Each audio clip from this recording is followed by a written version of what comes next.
It's hardcore history. Addendum. The show you're about to hear was recorded a little while ago because I got a Common Sense show out, and it took everything to do it.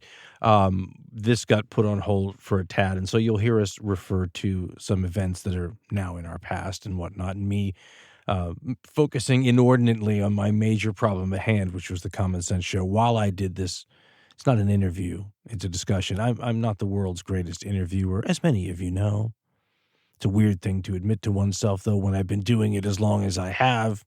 So clearly been getting by on my looks all these years. Now, this is a conversation that we're going to have on today's show, and it's reminiscent of conversations we've had on other addendum shows, where we get into a lot of different subjects. Thank goodness I made the description of Hardcore History Addendum so broad that you could drive a lawyer could drive a truck through it in terms of saying, well, of course this fits into the feed. Anything fits into the feed. And so sometimes I try to bring you conversations, which I know a lot of podcasts do, and I'm jealous of all of them. All those podcasts that can just, have a great conversation with someone, and then boom, it's up on the feed for them and a piece of content's out. The only time I get a chance to imagine what that feels like is when I do the same thing, like I'm going to do today. But I know that the conversation is going to go a long time because I've talked to this guy before on his podcast, and it always just, we turn the microphone off at a certain point. That's a good way to put it. I told his producer I was so fixated, because I'm a unitasker, not a multitasker, on the common sense needs at hand, that I didn't plan anything for this show. So I was like apologizing to him, and he just laughed. He said, I'm not worried. Meaning, when you have two people who talk, should be okay. But it just went where it went. And it touched all sorts of subjects, including some politics. So if that is something you can't listen to, don't listen to this. It's not a huge part of the show. The biggest part of the show is probably about something that needs to be talked about more anyway. And not by design, just by where the conversation went. And, I think good conversation is a dying art. But I'm getting older, and it's normal to look back on the good old days and say, back in my day, we'd have long, deep conversations with people that were stimulating, right? But they're particularly good if you happen to be just finding the open spot at the cocktail party. And if you're a wallflower like I am, you sit on the couch and you turn and you realize you're going to have to talk to the person next to you for a while. And it turns out to be Rick Rubin or somebody like that. We had a show we did with him, and it's hard to have a bad conversation with him. So just, I always say half the battle here in choosing a hardcore history topic is the topic. You pick an Alexander the Great. You're far ahead of the game because the story's already good. Now it's yours to screw up. You have Rick on the show, and it's, if the conversation's not good, it's your fault.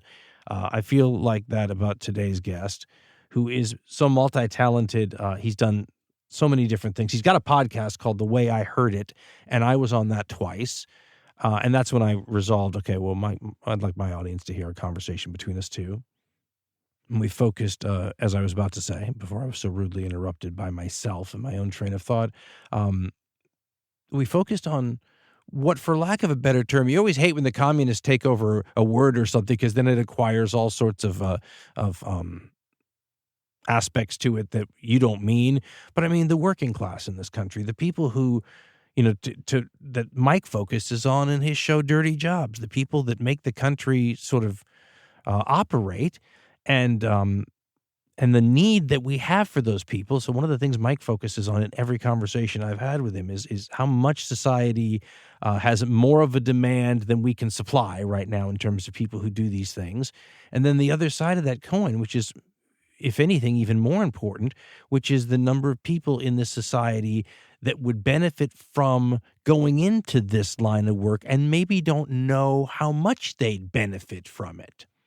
And so as a person who believes that in a healthy society, especially a healthy democratic republic like ours, making sure that that particular class of people is a healthy segment of your society is part of keeping the ballast of your society where you need it, right? It anchors society sort of to some important roots. And if you lose that, or it suffers, or it degrades or degenerates, well, then you're talking about damage at the roots, and then the tree can fall over, right?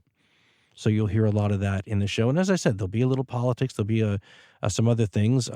Mike doesn't shy away from anything. I did say that if it goes into any directions where we think about it afterwards and go, oh, God, that's not something we really need to be talking about, that we could take it out, but we changed nothing.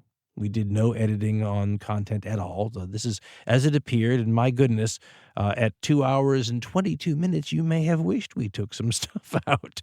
But Mike Rowe is, as you know, the Dirty Jobs guy.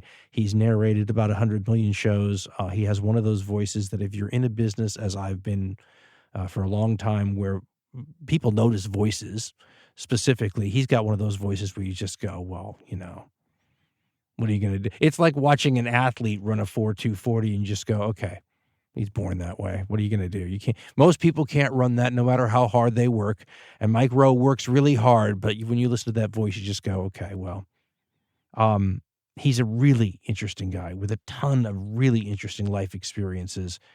And he's my guest today on the program. And we start off right like at the phone call where I'm apologizing for having done no prep for this at all. And at one point, Mike has to say, has the show started? So without further ado, my conversation with Mike Rowe.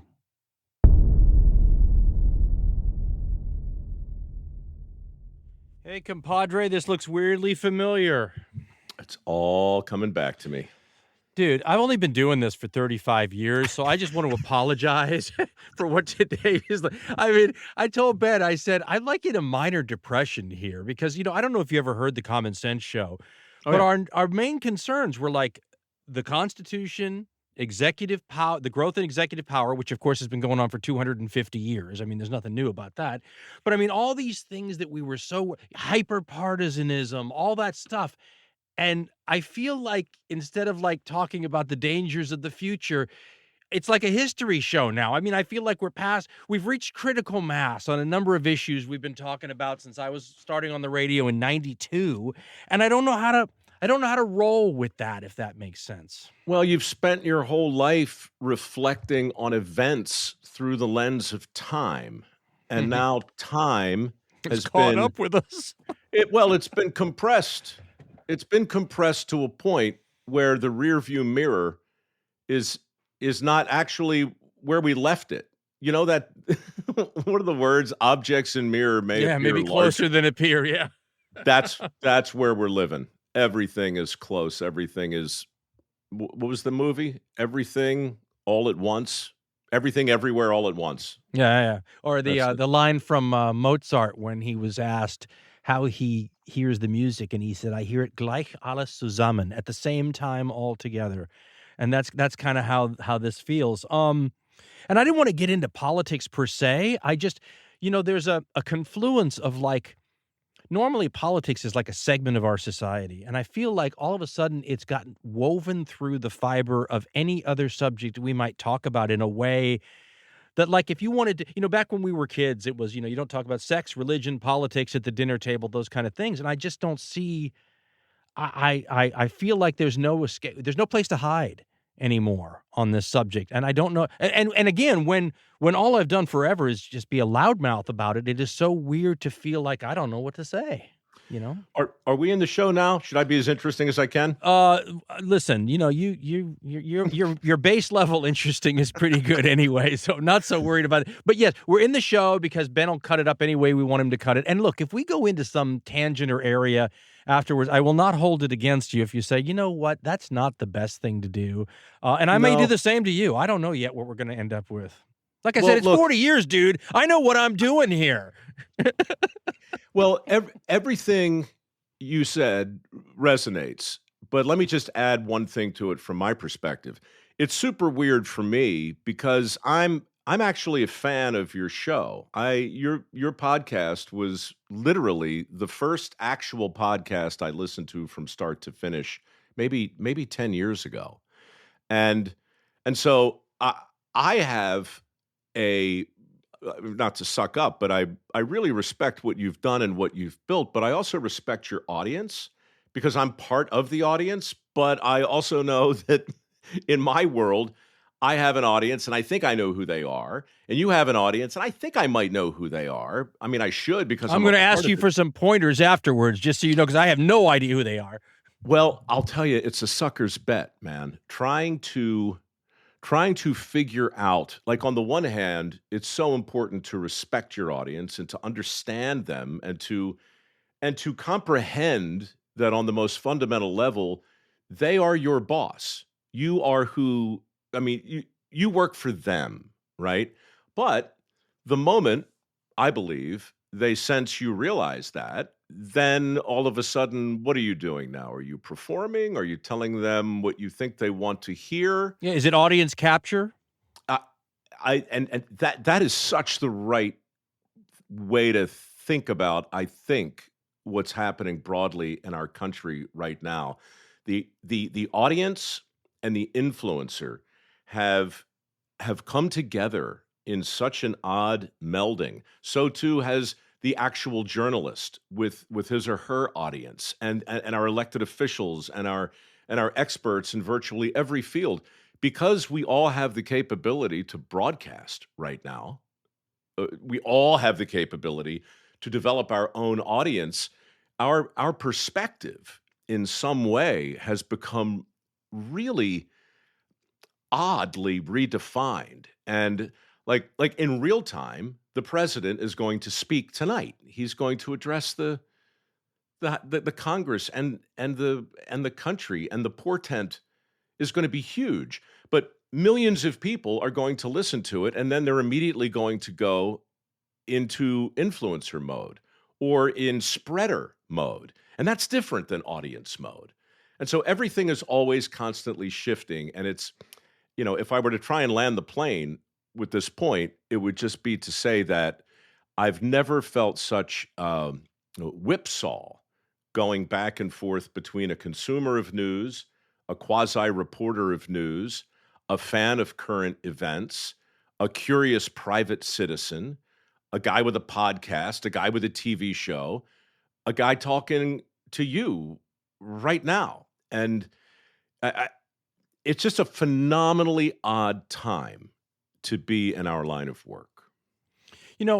My history, and it's funny because you talked to my producer, and this is where I met him. We were involved in a tech company back in the late 90s, early 2000s, when, everybody was making money with tech companies. And what we were pushing was something at the time called amateur content, because there was no name. There was no YouTube. There were no podcasts, nothing. And we developed the Common Sense podcast growing out of my radio show as an example to show potential investors what this would sound like, because they literally couldn't envision it without an example, right? And I had to do these, my job was to go to these investors and sort of explain to them what the world was going to look like when we could all be broadcasters. And I recently went and read some of the material because I was cleaning out some files. And it is amazing how we can fool ourselves into thinking that it's all going to be awesome when we can all do, because I'm sitting here, you're going to be your own reporter, you're going to be on the scene, you're going to be all, and then when you actually get there and you get to see all the unintended downstream consequences that never entered into your head when you were pushing, all of us being the news media and all that kind of stuff, it is fascinating. But I will say, I do feel like, and I've said this to you before, that we're entering into guinea pig generation territory now. I mean, I got 2 kids, and I try to tell my oldest, she was born in 2002, that the iPhone and the texting and all this stuff that seems like concrete bedrock reality to her is younger than she is. And that she's the first generation that we're going to see what happens when this is the world you live in. And then before you get a chance to get accustomed to that and sort of evolve around it, it's going to change again, because the pace of change is speeding up to the point where, we go from MySpace to Facebook, from Facebook to iPhones, and it all happens so fast we haven't incorporated and absorbed the last big change. It's like Moore's Law, right? It is like Moore's Law, yeah. Half and half and half and half, only somehow applied to velocity. I listened to one of your earlier addendums. Great title, by the way. Right up there with disclaimer, footnote, endnote, parenthetical, and who gives a crap. Etc. Dot, ellipses, dot, dot, dot. Yeah. But you told a great story I think it was, you say you want a revolution, right? And you were talking Yeah. about a sizzle reel that you put together. Yeah. Well, I mean, my life is sizzle I was reel. going to say, this is really insider stuff we're going into now. Let's But explain what a sizzle reel is. Sizzle reel is what you do when you're like pushing a TV show and you do a little sample, right? Is that a good way to exactly. describe it? Exactly. In order to get the meeting that you need to have to sell the show that you think you want on the air, you need to do a treatment, you need to write it up. And then most producers today ask for a sizzle reel, which is just a 2 or 3 minute, sometimes longer, but it's just an example of what your project will look like on the screen. And most executives today can't even contemplate a pitch without first seeing a sizzle, right? Because just like Moore's law makes things smaller, imagination shrinks as well. And now we need to be shown. We need to be shown everything, Dan, everything all of the time. Well, I was laughing as you told the story of the sizzle reel you put together for 2 reasons. First of all, I pitched a show to Discovery years ago called Sizzle Reel, which was just a collection of all the sizzle reels that had failed. That's actually brilliant. It was hysterical, but it required so much navel gazing, and it required people who were never laughing to be in on the joke, right? If you're a producer or an executive, you've got to be willing to take the piss out of your own notion, and that's what failed sizzle reels do. So I couldn't get that on the air, but your story made me think of one of the very first pitches I was ever involved in. And it happened because I went to a church basement one evening to watch a talent show. And during the talent show, a skinny guy stood up and took off his pants, and then he took off his shirt, and he's standing there in his underwear. And he put his hands in front of him like this. So my arms are outstretched and my hands are clasped together. And then he started to jump back and forth between the space created between his arms, like a jump rope, back and forth. But then, Dan, he brought it all the way over his head, dislocated both shoulders, dislocated both elbows, and then both wrists. And he did it in real time. And he literally started jumping rope with his arms. And it was basically a sideshow thing, but I couldn't get it out of my head. And I filmed it. And I took it to a network and I said, here's the show. It's called Look at Me. And it's just a bunch of people who can do these kinds of things, doing them in front of modest audiences. Nobody bought it. But I swear to God, what is YouTube now? Yeah. What is it? Yeah, I used to. It is exactly, and I used to have these conversations with these venture capitalists, and I would say, you're going to have all these people making content, and they said, listen, anybody who's making content, anybody else wants to see is going to get paid for it. And I said, look, you might be right that there's going to be a lot of trash out there, but there's going to be economies of scale. I said, if only 1% of this stuff is good, there's going to be a lot of good stuff. And I said, it's going to also jump lines that we can't jump right now. I mean, you don't have any 15-year-olds writing television for 15-year-olds, but you're going to have that with what's coming, right? You're going to have people who are writing for their own age group, and their own age group may be far younger than anyone who would get hired. I did a TED Talk once, and my kids were watching, when I did it, we're watching a show where 2 kids their own age, so we're talking 11 or 12, so their parents obviously helped them, but they were doing a podcast and getting tens of thousands or 20,000 people watching every single one. And I said, when I was a kid, I used to flirt when I was a child of making my own magazine, right? So you'd sit there and you get the neighbor kids, and it was very our gang-ish, and I would dress up in my dad's button-down shirt when I was like 6, and we're trying to do this thing. And finally, my dad had to sit me down and explain why that was just an unfeasible idea. And he talked about distribution and printing costs and all those things that would shut you down. And then I thought, when I was doing that TEDx talk, I'm going to bring up these 2 little girls who are the same age as my little girls and are doing the exact same thing. And if you had told me at 6 years old, I could have gotten 20,000 people reading my silly magazine, in Toluca Lake, but think about how that changes. We talked about downstream. Think about what a downstream impact that has. You mentioned influencers. What a weird, if you'd have gone back to the 50s, 1950s, and used that word, it wouldn't have even had a meaning. No, but when you invoke TED Talk, I I think that's a super interesting model that came along at a pretty precipitous time, in part because it so clearly honors the audience speaker relationship. Like it Mm. really, it's almost pristine, right? It's a very I did one in 2008. It was called a gathering, an entertainment gathering. And I didn't know what I was walking into. Discovery asked me to go down there and say a few words at this conference that they were sponsoring. When I walked in, this was down in Monterey, they had this, all the speakers had their faces had been put onto these banners that hung from the ceiling in some sort of not quite caricaturish way, but some kind of exaggerated version of themselves. So, like, I'm being like shot out of a cannon, toward a sewer or something. I was a That's when I learned I was a featured speaker, and I would have exactly 20 minutes to talk to this assemblage of luminaries about some topic. And it was so valuable an exercise for me to go through because I had never spoken before at an event that that was defined by so much intentionality, you know, and by so much variety. So not only did I have to very quickly put together, a rumination on castrating lambs with my teeth, which actually happened, and somehow make that relevant to the audience that was there, I got a chance to stand in front of people really for the first time who were kind of on the edge of their seats. They were so hungry and so comfortable being an audience that, in other words, there just didn't seem to be any bleed over. Like nobody was, at least to my sense of it, no one was sitting there going, man, I wish I was up there. They were really happy to be in the audience. And the people on stage, by and large, were really happy to be there. And everybody knew their role. And so you could have this dynamic where for 48 hours straight, one after the next came up to tell their stories and share their ideas to an audience who was enthusiastically game to be just that.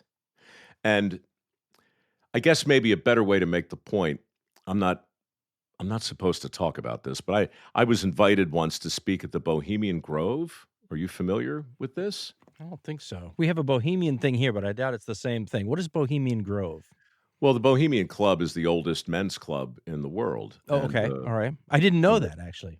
yeah, I mean it was founded, I think, by like Jack London and some true bohemians of the day. Right. And today it's filled with world leaders and captains of industry and so forth. And Is this your big meeting with the Illuminati that you're going to spill here now? With the alien at the table and Homer Simpson and yeah.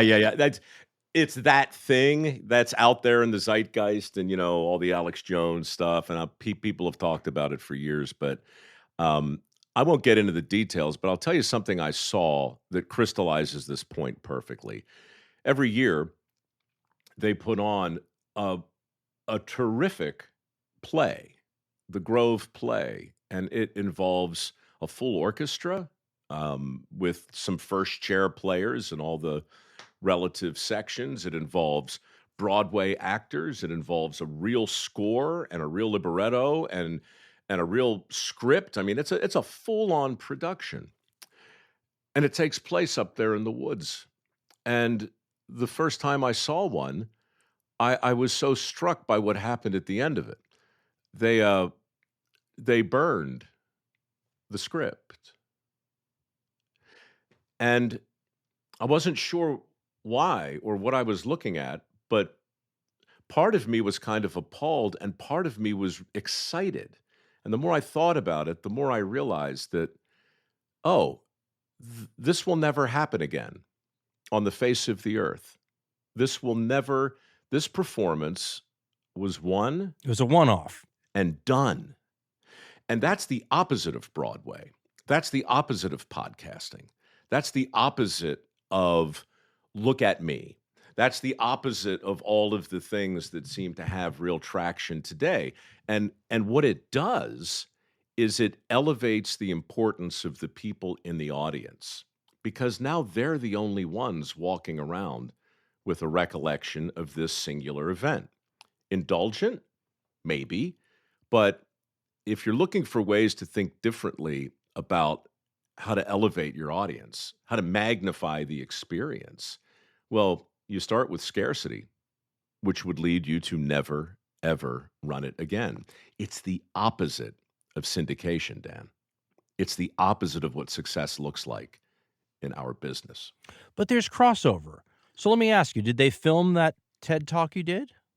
Oh, yeah. Okay. They So filmed I it. watched like is it Ken Robinson or Ken Anderson, Yes. the one who did the wonderful, and a bazillion people have seen that. But you're right. When it was live, it was a small room full of people. But I feel like everything you said about the audience and being there and the one-off is all true. And yet he was able, along with everyone else, to sweep that then into a place where people who live across the world and who never could have gotten to that event got to share. Well, first of all, not just share whatever he was transmitting, but I mean, I'm looking at it from the guy. When I did my TEDx thing, it was right when we were trying to get the very last, and I mean literally the day of, Blueprint for Armageddon out. And so I'm trying to remember this script I wrote, because I never work with scripts and they don't let you have notes, right? And I'm trying to remember this while I'm taking phone calls about the artwork for the show. We're trying to get out that. So it was one of those things where I turned to my wife. I said, I'm not going to remember this. And I was the featured speaker too. And I'm like, so it was not the greatest day of my life. But when you get in there and you realize how many people can then watch it later, you realize, okay, so whatever work I put into that script was not just for those. I don't know what the crowd size was, but all of a sudden you realize, just like with a podcast, I always say, I'd love to know, in 40 years, how many people heard, we'll just say, Blueprint for Armageddon 1, right? And the answer is, of course, you don't know. How many people will eventually see the Sir Ken Robinson thing? It's like, I compare it to like record albums. And if you say, because people will say to me, well, how many listeners or subscribers or whatever do you have? And I'll go, I can't figure it out that way. I said, it's like a Jimi Hendrix album, right? If you say, how many people have heard the Jimi Hendrix album? Well, that's a different number yesterday than it is today than it is tomorrow, right? It's a move. So what we're doing here is, so what you're doing with your podcast, what I'm doing with mine is different than like Dirty Jobs, where that's something that it airs and people see it when they see it, but our thing is ongoing, right? What we're doing is a continuation, and the number of people that are eventually going to see it, maybe it's similar, because how many people are going to see Dirty Jobs before it crumbles into the ocean, right? Unknowable. Unknowable. I mean, look, it's two different things. You come out with new content constantly. Well, constantly is a nice word to use for how often I get stuff released, but thank you. You're occasionally is probably more accurate. I suppose your cadence is fluid, as they say. That's right. Now, I did 350 Dirty Jobs. It's aired every single day for 22 years. I don't know that it will ever stop. I'm pretty sure I'll never do another new one, but there it is. It has this weird evergreen quality, thank God. Yes. It's nice to have those things in your world. The TED Talk, to your point, was also really beneficial for me, but I didn't know it when it was happening. Right. And so maybe there's, who is it? Heisenberg, the uncertainty principle. The uncertainty principle, yeah. Yeah, so the act of observing a thing changes the thing. Now, had I known when I took that stage that the story I was going to tell about oral castration and its legitimate role in modern-day animal husbandry, had I known that that was going to be viewed 4 or 5 million times and opened the door, if I did it right, to an entire speaking business, had I been thinking about that, I suspect I would have bitched it up. Yeah, I was going to say, he shuts you down almost. Right. And this is the other thing that I think about now all of the time. Like when you think about how Lenny Bruce got great, when you think about how great comedians came up and the way they failed or were allowed to fail in small clubs and then slightly less small clubs, right? And then the failure became less humiliated. And then it turns out now they're not failing, but they're not killing it, right? They had a chance to hone their craft in front of an audience that was as limited as the one I described in the woods. It never went beyond that. People weren't all armed with a state-of-the-art camera recording every full thing that the guy said on the stage. And they weren't running home minutes later to share it on whatever full platform they favor. And so, if you're a bad comic and you have a bad night early in your career, that can be the end of your whole deal, because the 30 people who were there no longer count. They're just the first line of a massive amount of dissemination. Think about Michael Richards. Think about the unfortunate evening he had in front of 100. Ruin your life one night. That's it. So, I'll tell you something, but what you said's right, because I used to talk about it too. The blessing that we had, like when I was on the radio, making all the mistakes that would make, like I've got 1,000 cassettes somewhere in my garage here from my old radio days. I can't listen to any of them for 30 seconds, right? And it's one of those things where you go, thank God that was off into the ether, and if you didn't hear it live, you didn't hear it. And I thought, it's sad. I think Dan Patrick said something about this too. He would hate to see all of the mistakes that he made as an up-and-coming person replayed now, but he doesn't have to worry about that. But you sure as heck do if you're coming up these days. I mean, any little learning error, like you said, faux pas, and if you've never been, by the way, ladies and gentlemen, in a live shot ever, I can just tell you, you don't always even know what's coming out of your mouth. So to be held responsible for it for the rest of your life, there was something to be said for the era we came up in and stuff being gone after you did it. Over. I had an old boss over at CBS at KPIX. I was hosting a show called Evening Magazine, and I used to really agonize over the quality of a story, a segment, whatever I worked on. I wanted it to be as good as it could be, and we were on the air every night at 7:00, and it was like that scene from Broadcast News. We were always in the edit bay at 6:50. Putting the show together, and somebody had to run it up and slap it in the machine, and then it would go on the air. And I remember calling this guy, Mike Orkin was his name, and I would call him at like 6:30 and say, hey man, how does the piece look? Is it good? And he would say, Mike, it's better than good. It's done. And so, you can mourn the ruination of your standards when you're in that kind of meat grinder, doing a daily show or even a weekly show. If you're under that, Saturday Night Live is relentless pressure throughout the week, and then it ends and then it starts again. But I'm so interested in your reticence to look back at your old shows. I'm similarly afflicted, and I think part of the reason is, and Dan Patrick made the point too, if you care about the work you do artistically or just, from an accuracy standpoint, then all of your equity, all of your return is in the next thing that you do. But you and I are not paid for the next thing we do. We're paid for the last bunch of stuff we did, the stuff that ironically, and perhaps even tragically, we can't bring ourselves to look at.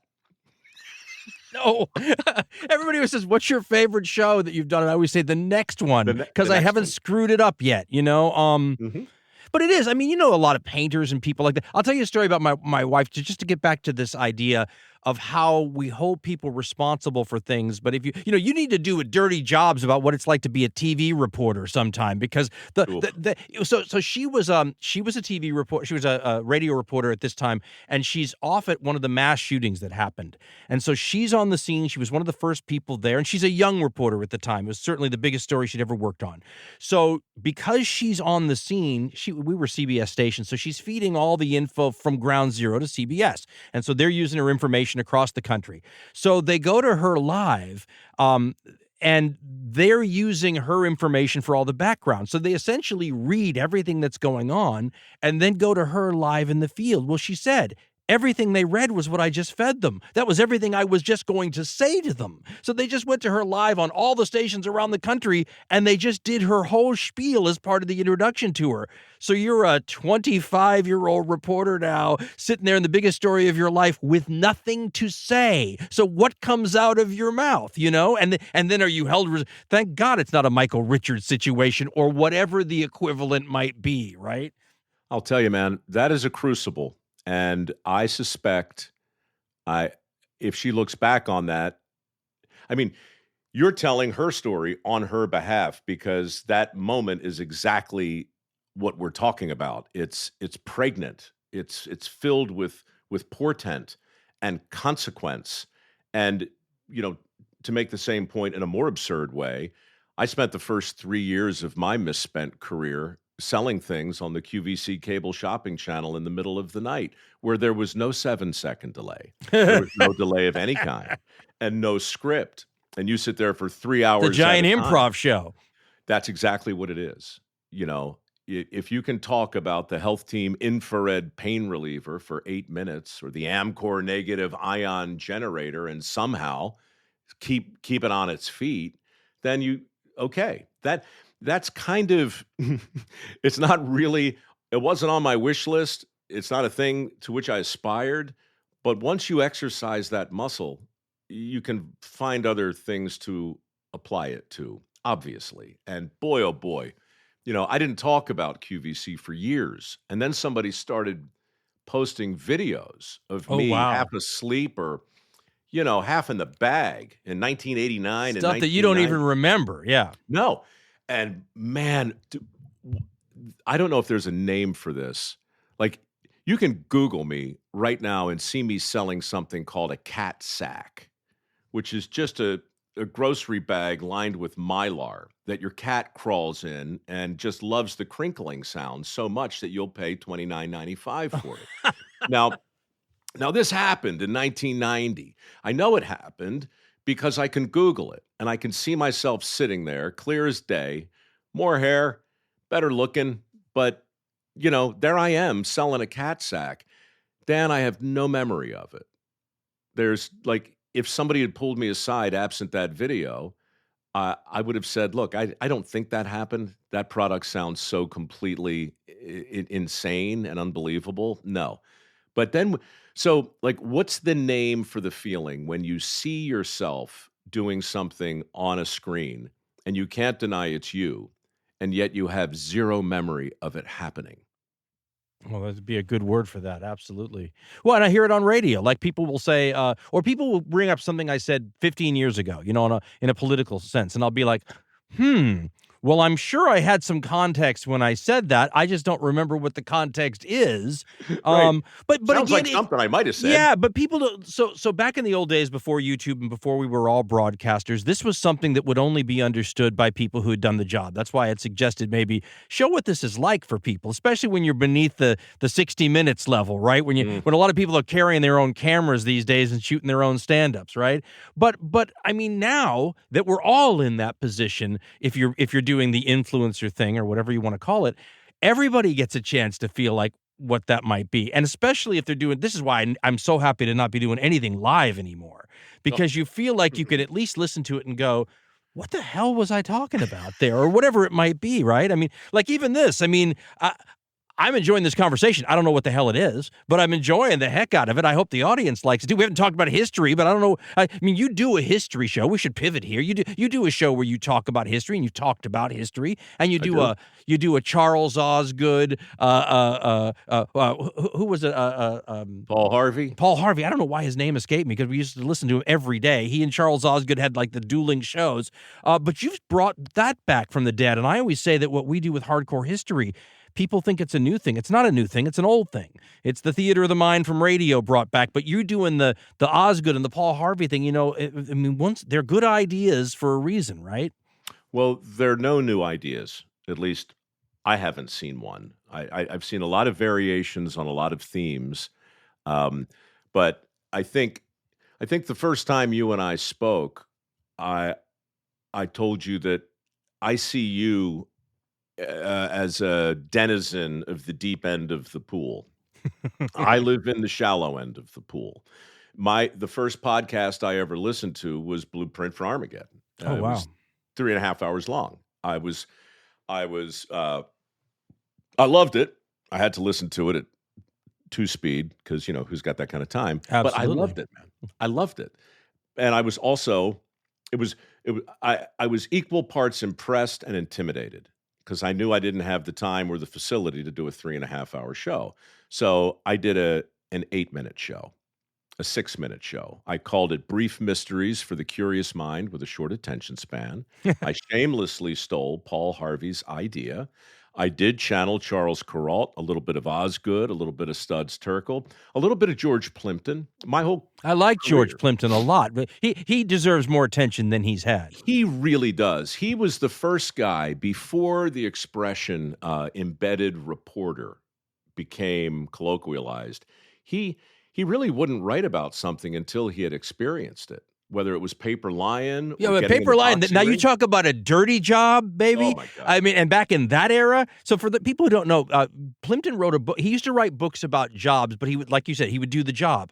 Okay, but it's one thing to do a job that we could imagine ourselves doing. One of the jobs Plimpton did was he went and played pro football in like spring training or something, but with a lot of pro football players, and then wrote about the experience. And I recall what he said. He said that if you got a book written by a football player, you would get a lot of inside information. But he writes about it as an expert who can't see what you need explained, right? And so he would go in there as a total amateur and say, well, here's what you really notice when you're a guy off the street thrown into the NFL. And that's a unique perspective. So I'm glad you brought him up. He's and little known fact about Plimpton, and I could be wrong about this, so let's check this. I think George Plimpton was one of the guys who tackled Sirhan when he shot at RFK. Rosie Greer and George Plimpton, once again, working with NFL people. Exactly. No, you're right. He's like Zelig. Yes. In that way. He kept popping up all over the place. But look, the whole notion of an apprentice or a cipher or an avatar or a dilettante, right? That was dirty jobs. That I took that from George. And the reason was because he was a man of letters. He Princeton edited or something. Paris Review. Yeah. He was the least likely cat to put himself into that world. And I just love that he did it. And if you take that sensibility and combine it with Kuralt's On the Road, and then put Paul Harvey's The Rest of the Story on top of it. Yeah, the structure. Shake all that up. And what do you have? You've got a deep end of the pool with Plimpton, and you have a true broadcaster with Harvey. And you have a man in perpetual motion with Kuralt, traveling the country, on the road, out there in his motorhome. And those three sensibilities together really intrigued me. And I know I'm zigging and zagging here, but that really informed my identity on Dirty Jobs. I didn't want to be a host. I'd been a host for 15 years, creating the illusion of competence in short bursts and doing my stand-ups and hitting the masking tape with the X and looking earnestly into the lens. Again, I'd like to have seen a Dirty Jobs on Mike Rowe's Dirty Job. Again, you look, it's out there, man. You can't, when you can't escape your past, you might as well embrace it. That's what YouTube really is for me. It's the evidence that demands a verdict. And in my personal case, it's just the proof positive of all of the humiliations and fits and starts that eventually brought me to this conversation, Dan. So but people have no idea. So circle back to the sizzle reel that I did, right? Way back when. So people, you talk about hitting the X spot, right? So when I always said I was the Columbo. This is something that only our age group. I was the Columbo of TV reporters, right? One more thing. That's right. And the hair was always looking, back when I had hair, like it was all, so I was a crazy looking reporter, I always thought, in terms of rumpledness and everything. And hitting the X's and all those things. I knew I wasn't cut out to be a reporter when I got promoted and I made it into like the station's promos, right? So when they, your trusted news team or whatever it is, and you were supposed to start with a side profile and then turn to the camera and then smile with sort of that I'm a trusted, So everybody did this in like 3 to 5 takes, and it was my turn to get in there. And on take 50.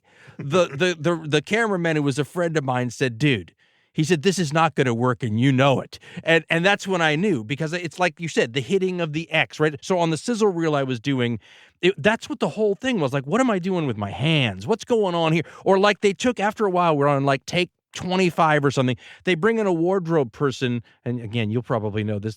I never even knew this happened. And they start the clothes hanging clips, and they go behind me and they start pinching my clothes tighter and then putting clothespins on the back of it. And I'm sitting here going, what the F am I even doing here?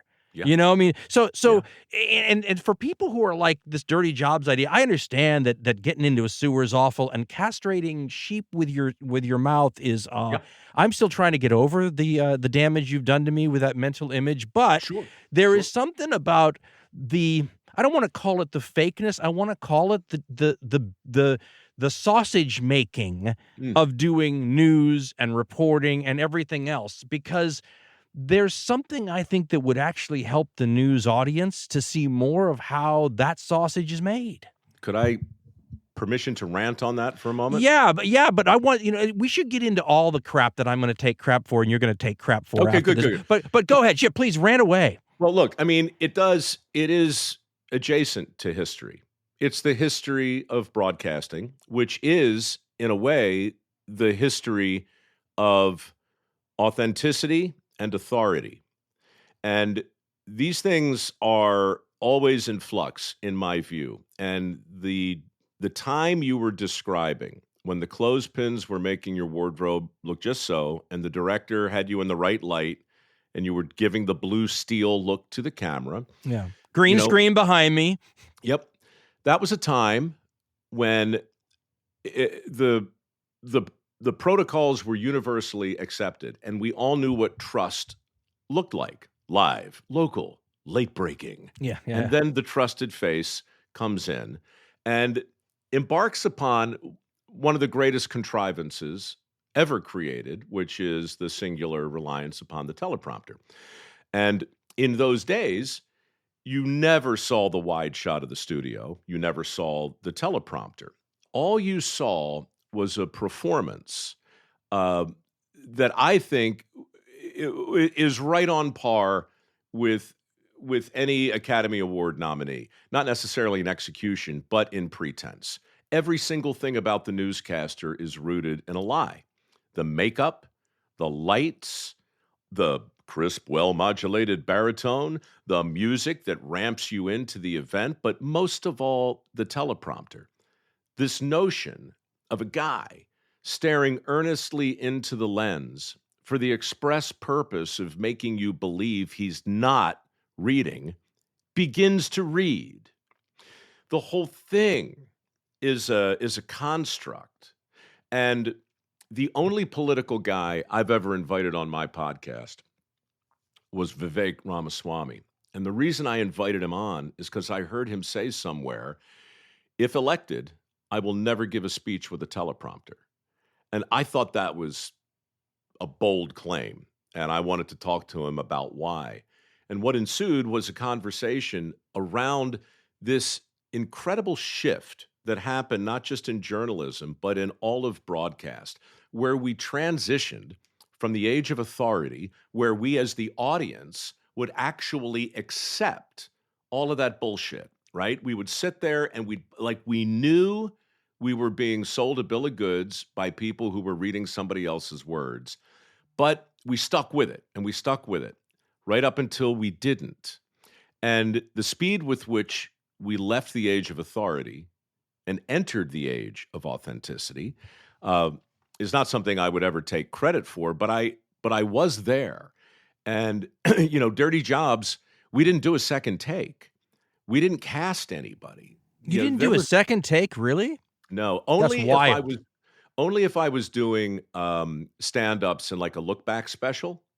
Those I would like to get right, but at the end, I would always show my mistakes, because the real secret sauce of that show, two things. First of all, when I realized that a guest had more credibility than a host, at least in the normal construct, the scales fell from my eyes. Oh my God, all I have to do is show up and do the work. The real host, the real expert, is the anonymous person who's inspecting the sewers that we're profiling. Your job is to set up his stuff, yeah. That's it. Once I got that message, I was onto something new and something that I felt was kind of exciting. The second thing was really what kept the show on the air, and that was, and this is really the only thing I like to take credit for. It's the thing I'm most proud of, but I I insisted at the end of season 1 to get, I didn't know what to call it because a behind the scenes camera was not really a thing in those days. This is 2004. So I called it like a documentary camera, and then I just called it the truth cam. And so we hired a guy who never stopped rolling, who always stayed wide. And That's great. And filmed us making the show. But it's like we were saying earlier, Dan, it was anathema to the networks. This is us showing our ass. This is us. Like, that is the sausage being made. It's the magic secrets, exactly. We gave it all up. And I mean, this saved my life in 1,000 different ways, but from the mundane to like a plane flies over and screws up a take. Normally, the whole production shuts down, everything stops. It's not usable, except there was no such thing on Dirty Jobs. So the main camera guys, they might pause, but I would just turn to the truth cam and go, you know what's up my ass today? That 747. Of all the places to shoot, we had to pick another flight path. I can't get a freaking break. That's called making lemons into lemonade. That's right. But what it also did, for whatever reason, was it let the audience know that I won't lie to them. I might not get it right. I might screw up some facts. I might make all kinds of mistakes, but I won't lie to you. This is where I am. This is what I'm doing. These are the guys I rely on to do it. If I'm going to walk out on some gantry crane 600 feet in the air and I can feel my sphincter slam shut, I'm going to let you know that sound you heard, that was my sphincter slamming shut. It was radical disclosure, and it gave me a weird level of credibility and trust. And not to overstate it, but it led to 38 different and new shows in cable that all sort of turned on that weird transition from the age of authority. And believe me, Discovery had it too, right? When I started there, it was all about David Attenborough, Richard Attenborough, Jane Goodall, Jacques Cousteau, really credible insiders, right? And if it was a narrator, they all kind of sounded like this, right? That all ended. And the age of authority was replaced with what I call the age of authenticity and a genuine, no second take curiosity to see what's under the rock, to have a look, to come with us. I don't know where we're going necessarily, but you should come. It's going to be fun and it's going to be honest. And that was the show. And boy, the lessons I learned or relearned in 2004, 2005, getting that thing on the air, I didn't realize it at the time, but it was the midst of a seismic shift. And just to land the plane real quick, what's it mean today? What's it? I went through my whole experience with that, but what's it mean for Bobby Kennedy? What's it mean for our elected officials? What's it mean for our science community? Is there anything, Dan, less trustworthy today than a guy looking earnestly into the lens and saying, trust me, or take my word for it? Like, in the blink of an eye, everything that used to be synonymous with trust has shifted. Maybe not for the whole audience. Maybe you still have people in their 70s, 80s, and 90s who take comfort in that old style of communicating. But, hop on Instagram or YouTube or TikTok or any of them. We're in a different world, and things that feel credible and things that feel genuinely trustworthy, they're different than they were. And let me stop you though, because I think there's a romanticization, or we're romanticizing some things here. I think it has to do with so it's like when you talk about the age of authority, or when people talk about when media was credible or unbiased, or fill in the blank, right? I try to tell people that, well, if you look at the history of media, we actually have about a 15 or 20-year era where I would consider it the golden age. And everything else was, I mean, look, there's a reason we have freedom of the press, because in the 1780s and stuff, people would put out newspapers that we would today, you and I remember the age when people would just Xerox a few pages together, staple them, and stick them on everybody's windshield at the local market, right? That was somebody's idea of a new, but that's very close to what some of the newspapers were in like colonial America and whatnot. And they were biased as hell, and they would take shots at individuals because the person doing the printing didn't like this other individual. And then, of course, you go through the whole era of American newspapers and stuff until you reach the late 1800s. And then we have the yellow journalism era, right? And then you go to the 20s and 30s, and if you listen to a radio news broadcast, oh my gosh, all of our spidey senses start going off like crazy because it sounds biased as hell. It sounds like, here's the official word from on high, from the government, though, not from the stations. They're just parodying whatever they're, and then we hit the Vietnam era, and if you look at the reporting up until about 67, it still sounds very much 1950s, rah-rah, good guys, bad guys. And then the crap hits the fan when we get like the 67, 68 reporting, and all of a sudden we have reporters in the field. I'll never forget this. You'll remember this. This is an age thing. I don't mean you remember it live, but you've seen it a million times, just like I have. It's during the Tet Offensive. It's outside of Way, I believe, and the reporter is literally there at the firefight. And this is, these are not embeds. These are, Hunter Thompson went to Vietnam and almost ended up in the wrong area, right? Because you could just get a Jeep, get an interpreter, and go, right? Sure. So this reporter is literally interviewing our soldiers as they come down from shooting their rifles over a wall to reload. And he sticks the mic in the face. And I remember the one soldier, he says, "It's hell. I just want to go home."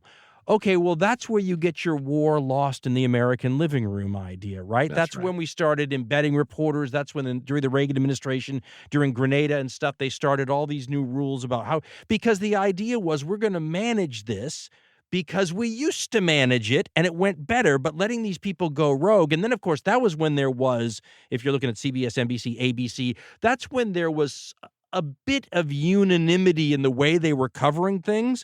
Once you get Foxes and cables and CNNs and 24-hour news cycles and analysis up the wazoo, the entire thing changes again. And the part that people forget is that once upon a time, news wasn't about ratings. When Walter Cronkite and those guys were doing news, it was a requirement to own your broadcast license. And yet they tried to figure out a way to make it pay. And all of a sudden, Walter Cronkite would be selling cigarettes in the middle of the newscast, right? People forget about that. Or Edward R. Murrow goes from interviewing movers and shakers to the latest, movie star. People forget about that too. But then once you get past that period, you forget that now this is ratings. Right? This isn't, we got to do 15 minutes of news as part of our public service to keep our broadcast license, and you have to be dragged kicking and screaming into doing it. It's also not the era where you and I both came up in. When I was at ABC, we had to have confirmation from our own people before we went on with anything. And you couldn't quote another, first of all, you wouldn't want to quote another news station. The last thing you wanted to do in the era before, taping and videotapes and stuff was to tell somebody to change the channel. So we would have our own people confirm everything. So at no point would we at ABC go on and say, well, NBC News is reporting. It looks terrible, right? So when that happens, there's a certain level of trust that goes with it. When those guys can simply say, hey, somebody else whose ass is on the line, if this isn't real, is saying this, but we're going to piggyback on the story and tell you about it anyway, quoting them. That's a bizarro world to the news world I grew up in. But all of those decisions, by the time I'm in news, are all financial, are all ratings related, are all audience related. To piggyback on the story you said, though, about these guys looking in the teleprompter, I will never forget, and every newsroom in America has something like this. In Los Angeles, it's earthquakes. So you have cameras for like quick little things. I don't even remember what we called, like Instacams or all these things that are sitting in the room, right, where you can do an update or a news tease or whatever. Sure. But when the earthquake happens in Los Angeles, the entire newsroom stops. I've never seen anything like it, by the way, because it's like, an ant farm, and everybody's going on their own little business, working on their own stories. The earthquake happens, everybody stops. And then the second the earthquake is over, everybody moves in a different direction because they know their whole job has just changed 180 degrees, right? Everybody got that message at the same time. But what would happen is nothing was ready at the set where you do the nightly news for this. So you turn on the Instacam or whatever in the newsroom, and there's no copy for the person who's on the, right? So all of a sudden, some of the most high paid, and I will not mention their names because many of them are still alive, some of the highest paid, most well-known anchors in America are up there fumbling over what to say, and other people that were not as high paid and not as well known just slay it live like that. And that was that's what you realize, Dan, in that moment, you realize that guy has been performing for you his whole life. And let me just say that was where I figured out what history majors who don't want to teach history can do, right? History, journalism's the first draft of history. So wouldn't you want a history major up there sort of trying to whenever the assignment editor would need to assign stories, and again, this is Los Angeles, so we had Hollywood reporters. We had, you had your reporters for certain gigs, but we kept about 15 to 20% of the staff for hard news. And the number of people in the hard news group that were history majors, that was where I first realized, oh, this is where you can go with a history degree. And they never tell you that. So I think, I didn't mean to romanticize all of it. Yeah, you're in trouble now. Now I'm in trouble. Mike Rowe, you romantic. I thought I knew you. That's right. We'll no rainbows and unicorns on this show, Mike. Yeah. Getting it right, being correct, all of that stuff is noble and good and a part of disseminating information. But it has nothing to do with the question I'm posing, which is, what is persuasive? What is convincing? The best quote, in fact, it's an epigram in my book, uttered by my favorite fictitious character, Travis McGee, made famous by John D. MacDonald. Guy lived on a houseboat and solved crimes, but he was also a modern-day paladin. So many great rants in that old Pulp Fiction.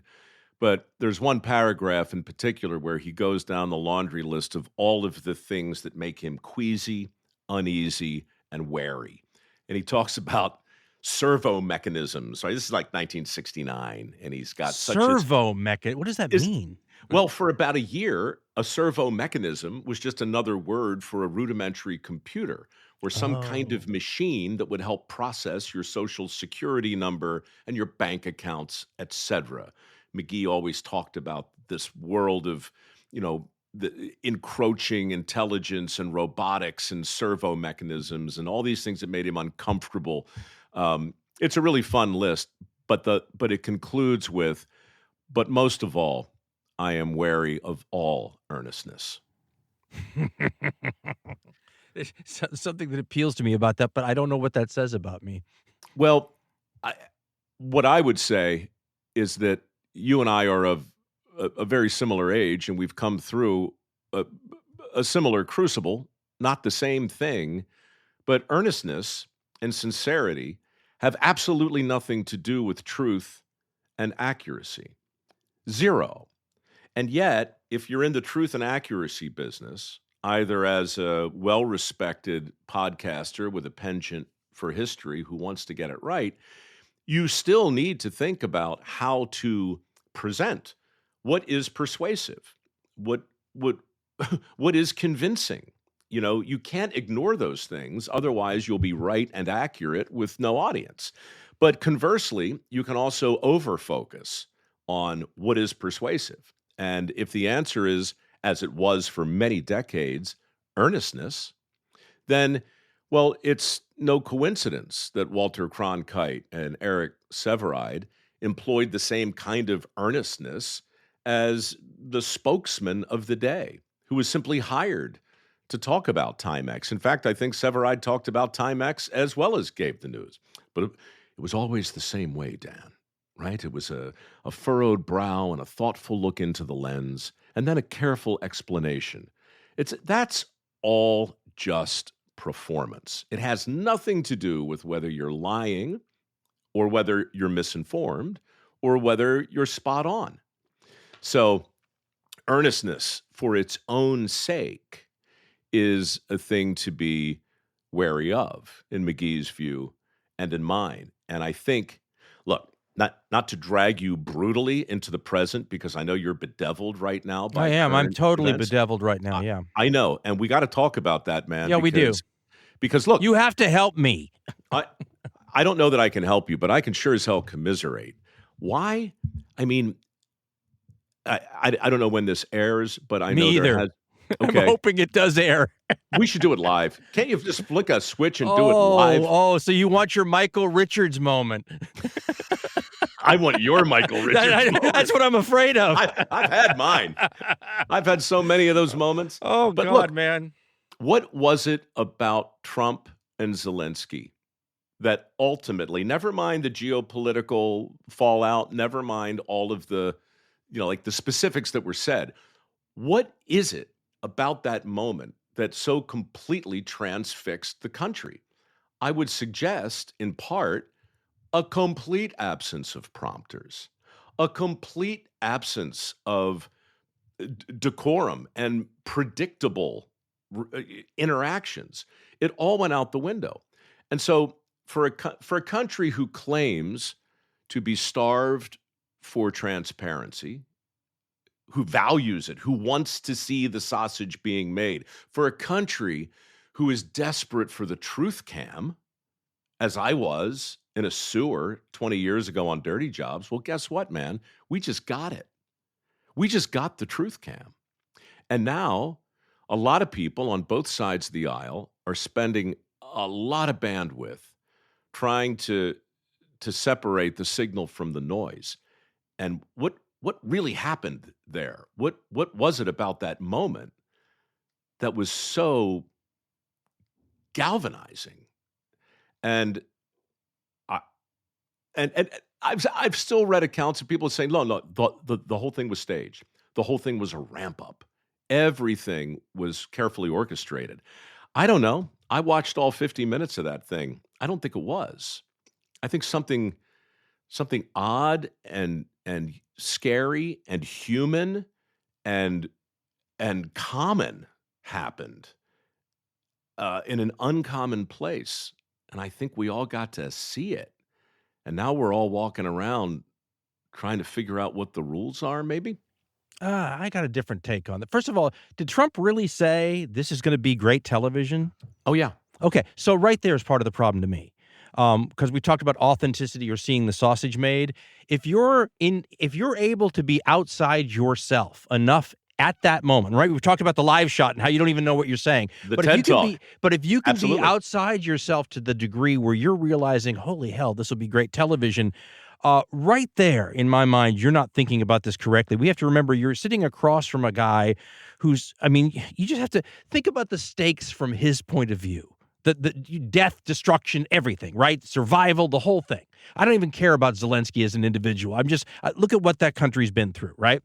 And to sit there and talk about it being great television, you talked about being whipsawed earlier. You're talking hundreds of. I can't get my mind around the seriousness of what Zelensky's dealing with, the unseriousness about what we are on our end. It shows. Look, I said years ago, and I took a lot of flack for this. 2014, I think it was, where we were talking about the situation that was already going on in that area, and I had said to people that the U.S. should not be the ones backing this situation. But it wasn't because it wasn't the right thing to do or anything else. It was because we weren't going to be there down the road. It is too far away. It is going to cost too much over the time. And we have a tendency in this country, if you know the history, right? We are not in it for the long haul. That's not a slam. Americans do things they want to. I always say American archaeology is what happens when they're going to flood a whole valley with a dam that they're building, and you have 6 weeks to get everything out of there. And instead of working with little teeny, makeup dusters, you go in with bulldozers, and if you break crap, it's okay because it's just going to get flooded anyway. Well, American aid on the foreign front is very similar, right? We get in there, if it's 3-4 years, a world war, we're going to take care of it. But if it's a long commitment, right, that's got to go through multiple administrations from various points of view, and we're not the people. I said in that show that the people that should form a regional alliance, which used to be big things before we got into these global ones, right? with all the countries that feel threatened by Russia. Just put them all together. You all have skin in the game. The last thing Russia's going to want to do is be at war with Poland, Romania, Bulgaria, Georgia, all these places at once if they attack any of them. And I got savaged. I even said maybe we should consider handing that new alliance of multiple countries a nuclear weapon or two. I got a letter from a Romanian guy who says, we don't want your nuclear weapons. We don't want, this will be fine. And now you want to turn around and go, well, I mean, it is what it is. It was never going to be forever, but it's terrible that people make these life or death choices based on these ideas that nothing's going to change when everything changes all the time. The problem that I have, as you know, the reason I'm in trouble here in terms of I can't figure out how I even react to this is that my concerns are always constitutional, executive power. I mean, these are the things we've rambled about forever. Hyper-partisanship. I've lost on every single one of these, right? And now, it's like I'm complaining about the horse after he's out of the barn. I mean, I don't know how to talk about my concerns of things that are going to happen in the future when they've happened or are happening, and we simply, to get to your point about authenticity, we simply cannot, as Americans, look at this and see the same situation. We are living in different realities, and I don't know what we do about that. How did you Forrest Gump your way from Blueprint for Armageddon into a commentator on the headlines of the day? Were you always there, and this obligation that you feel? I'm super interested in understanding this because I can kind of relate some, I think, but the obligation to your audience, which is where we started, right? When did it start to bother you in terms of their expectations, and what should we be talking about, given the gravity of all of it, given the absolute fire hose of information that the headlines have become, and given, I think was it Macmillan after Churchill? Harold Macmillan? Yeah, after Churchill. Yeah, he had a great quote. 1950s after Churchill. Yeah. A reporter asked him to, I think, describe his plan for the immediate future, and his answer was very dismissive. And the reporter pushed back. He says, "Why can't you answer the question?" And Macmillan said, "Events, dear boy. Yeah. Events." Well, I've never lived through a time where the events come this fast.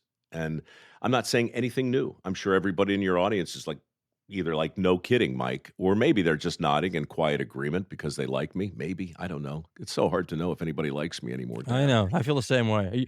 I feel the hate. I don't feel the love. I just feel the hate. Well, the love rolls right off my back. Well, then let's circle back to your wife real quick, and let me ask it this way. You mentioned that she was covering a mass shooting. Yeah. Okay. Now, a few years ago, after things went all to hell in Vegas, after that terrible shooting, right? Awful. So I had been working on a project around my work ethic scholarship program, and we were in the midst of it, and I was going to put a big piece up on Facebook, and I had some videos that I was going to make. This is the thing I've been working on, and I agonize over my posts, and I try and get things just so, and then this happens, right? Now, I'm not a historian. I don't have a show really about history. I dabble. I don't feel any great obligation to respond to any particular headline unless it's firmly and squarely in my lane. And yet, I realized I can't post what I want to post because it has nothing to do with the thing that everyone's talking about. And therefore, I will either appear insensitive to the horrible thing that's happened. On the other hand, what am I supposed to say? Thoughts and prayers, obviously. But it's like, am I supposed to write 2,000 words now on gun violence in America and the Second Amendment and all of the things that everybody was talking about on that particular morning, simply because I have 9 million people who, for whatever reason, or interested in my take on this, that, or the other thing? I didn't have an answer, Dan. I still don't. But my question is, are you experiencing that same curious paralysis that comes not from like you just haven't had time to do the common sense that I bet you want to do. So does that mean you should do nothing between now and such a time? Or are you allowed to have conversations like the ones we're having right now? And for that matter, are the rest of us allowed to get on with our lives without staring constantly into the next headline? Well, to answer your question, and I always say it wasn't a show about politics, it was a show about current events. And so I was talking about current events from like 92 on the radio. And then because that was so easy to morph that into a podcast in 2005, that's how that happened. Hardcore History happened in 2006 because we looked at the white space that was available in this medium and said, well, the other show was designed for radio and poured it over. We could do this, with a full understanding of the lack of limitations in this new medium. So how strategic of you, Dan. Yes, but I had a news director once who back in the old radio days, I could tell just hated my radio show. But he had a nice way of like, it was like a backhanded compliment. He says, the best part about your show is the connections that you draw to history. He goes, you should be talking more about history. That was his way of, you should be talking less about politics. It came through loud and clear. But to me, the history thing is an easy way to sort of set up context. And I feel like, to get back to your point about sort of what's missing in the way we do news and current events is context. Because context helps so much. It's the difference between, like you said, seeing that whole Trump-Zelensky thing from start to finish or seeing the curated, TikTok version of, 15 seconds or 20 seconds. Context really matters. And that's what we're starved for with our lack of depth in the society now and the quickness that we need everything. And you're listening to me at 2 times the speed, Mike. That completely screws up the baritone that I don't have in my voice. But I understand that. So the politics thing, I started off with a radio. I don't know how we got to me on this subject, but I started off with a radio show where basically everybody was my enemy and everybody hated me. I was the Martian in the day part was what we used to call it. Because, on talk radio, I was on a station with a bunch of other shows that were nothing like mine, but that were all very like each other. But I inherit that audience, right? Because I come after this guy and then I lead into that guy. And so I get those audience, and I was nothing like those people. And so all I did all day long, there was no preaching to the choir. I was fighting with them all day long. It was angry. It was, my wife says, because she worked with me, she said, you get out of you'd have, 20 cups of coffee. You'd be pounding the walls with your fist during the commercial breaks, and then you go back in for the fight. And then somewhere along the way, things turned my way for 5 minutes. And I don't know why that happened. It was the change in the zeitgeist, right? But I didn't realize. I thought, things are turning my way. I didn't realize that it was just, my way was the transition period. So I went from being the Martian in the day part to all of a sudden I'm on the cutting edge and the cusp and and then boom, the wave just crashed. And now I'm more the Martian in the day part than ever. But in answer to your question, so I thought we would step away from the common sense thing for a while because I didn't feel like we were doing any good. The shows were getting really hard to do. They started sounding the same. The archives were up there, so it's not like radio where it goes into the ether. Like we said, you can just go listen to the show. So I started thinking, there's an opportunity cost to this. I can use this time for other things, and I can have maybe more of an impact because I felt like people were shutting down if you didn't agree with the message. There was no open-mindedness. So I thought, well, maybe there's another way to do this. But then times heat up again, and I start getting feedback from listeners that I'm somehow shirking my responsibilities in this society, right? How can you not be talking about politics? I said, I'm not talking about politics because I'm not talking about politics. No, you have to. But then if you come forward because we live in extraordinary times, which I believe, and you say your piece because people are demanding it, well, then the other side's I've been waiting for a show for years where you talk about Biden goose-stepping on the White House lawn, but where were you, Dan? So in other words, you are forced to comment because we live in extraordinary times. But when you do, everybody hates you even more. And I've lost those calluses that I used to have back in the day where I was basically everybody's enemy I was the Martian in the day part. Everyone, you were ready to fight. And then I lost those calluses during the 5 minutes where I was on the cutting edge of public opinion. And now I'm just sitting here going, how can I help? And I don't know how I can help anymore. Well, look, if you're damned if you do and damned if you don't, then the only sensible way, to quote Travis McGee again, the only sensible way to go through life is with the attitude of the vaudevillian clown who knows with certainty he's going to be chased around the arena with a bladder and hit in the face with a pie, but nevertheless shows up for work every day. That's in this environment, I don't know how else to remain sane because, to your point, those metaphorical calluses built up because you got used to paying a price for saying the wrong thing. That's different than paying a price for not saying anything. And when you really think about the pressure that you have assumed, right?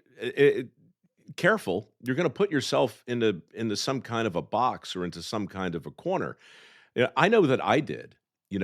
For me, 2016, maybe it was 2015, there was one remarkable week where I was out once again hawking my work ethic scholarship program. Which we should mention before we get out of here. I didn't even ask you how long you had. I just assumed I'd just keep you till 7 tonight or something. It's Dan Carlin. I cleared the day. I'm sitting here. I'm caffeinated. I'm going to listen to this at 2 times speed, just so you know. I challenge you to go 2.5. I'm wearing a Stadium Pal right now. Oh, my I have gosh. a bladder tucked into my sock. I can sit here all day. That's the Joe Rogan endurance experience. He feeds you bulletproof coffee for 3 hours, and there's no bathroom breaks, and you either man up or you don't. I did 3 hours and 15 minutes, and the only reason we stopped is I thought he was going to piss himself. He literally got up and ran out when we were finished. That's hilarious. We cut it that close. Crap. Where was I? What were we saying just a second ago? Well, you were talking about basically how you were talking about your work program, and then I said we have to bring that up before the end of this. The most incredible week where I knew that Atlas had shrugged in some way in the context of this conversation. I was out hawking. The Ayn Rand things thrown out there. Just dangling it. I don't know if you're going to take it. For someone to pick up if they can. So I go on Real Time with Bill Maher. Right. And we have a 20-minute conversation, and it's terrific. He's got a big audience, and a lot of people wound up applying as the result of our back and forth.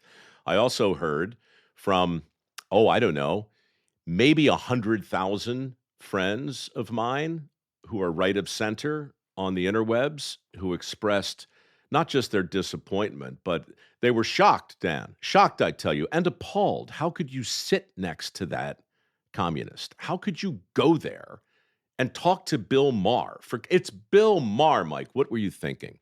Well, 2 days later, I had the exact same conversation with Glenn Beck.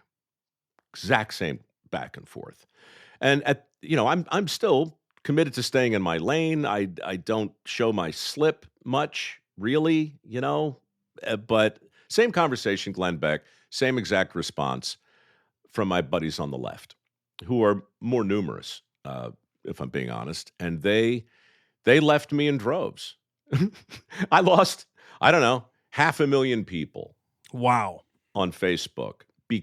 Not because of anything I said, and in this case, actually, not because of anything I didn't say, but simply because I sat next to the wrong guy.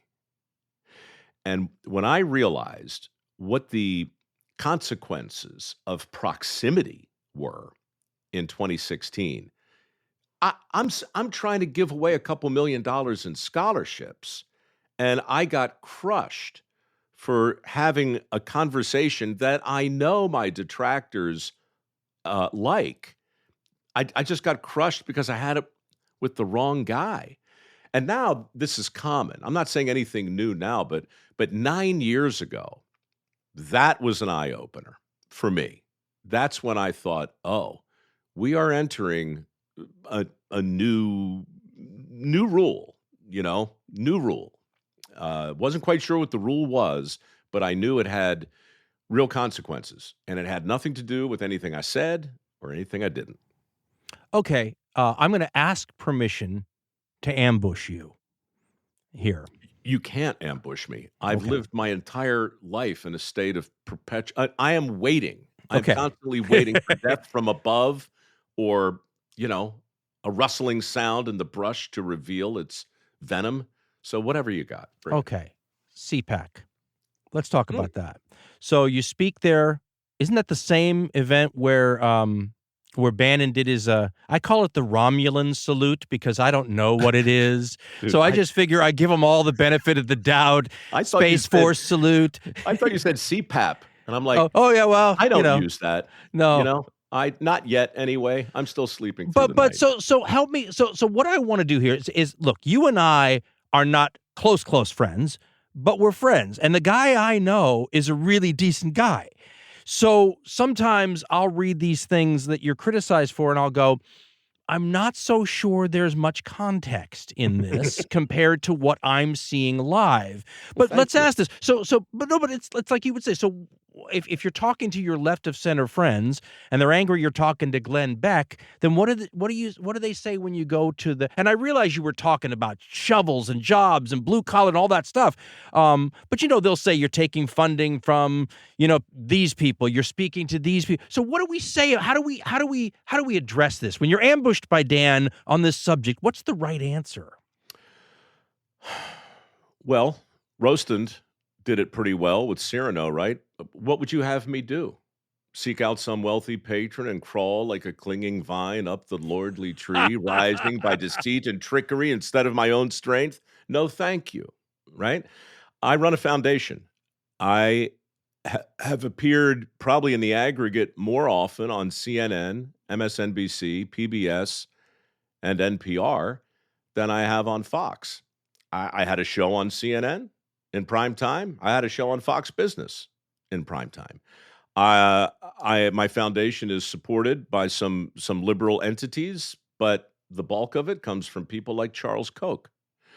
I make absolutely no apology for any of that. I don't feel like I've ever deliberately done anything to antagonize either side, but I do understand that the rules have changed, and I do understand that I'm going to break a few eggs in the course of whipping up my particular omelet. What I say to my friends on the left when they learn that I gave a keynote at CPAC at the Ronald Reagan dinner is invite me to your party, and I'll be there. What I say to them, in fact, I shared this last week because I did get some blowback for being there. I posted an open letter that I wrote to Barack Obama in 2009. And it was a congratulatory letter shortly after he won.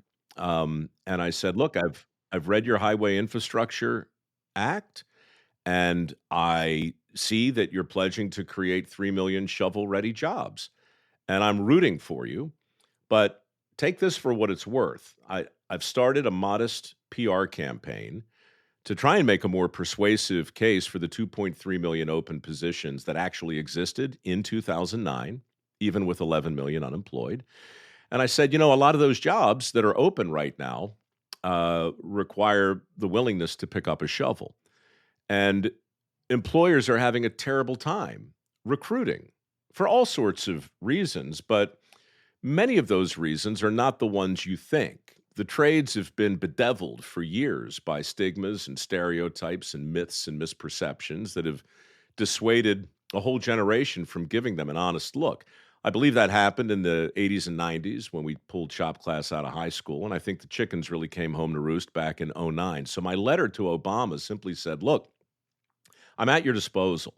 Dirty Jobs is a big show. We're on in 140 countries. I'm invited constantly to go out into the world to speak about this, and my foundation is legitimate. And bottom line, I think you're going to have an easier job filling these 3 million shovel-ready jobs if we can somehow make a more persuasive case for the shovel-ready jobs that already exist and perhaps acknowledge that our country has a dysfunctional relationship with shovels to begin with. Anyway, no wrong answer, but I put it out there in a big way, and I kind of leaned into it.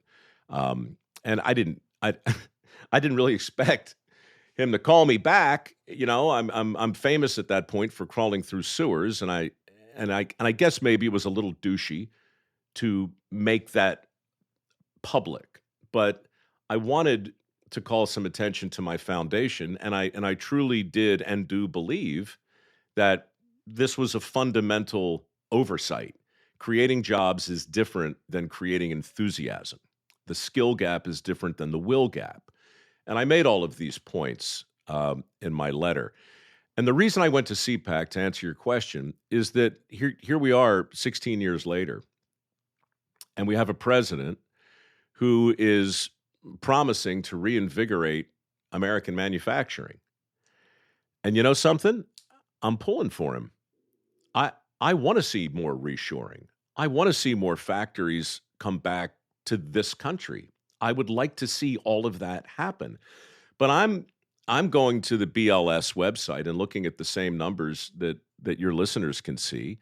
Right now, there are 563,000 open positions in manufacturing alone.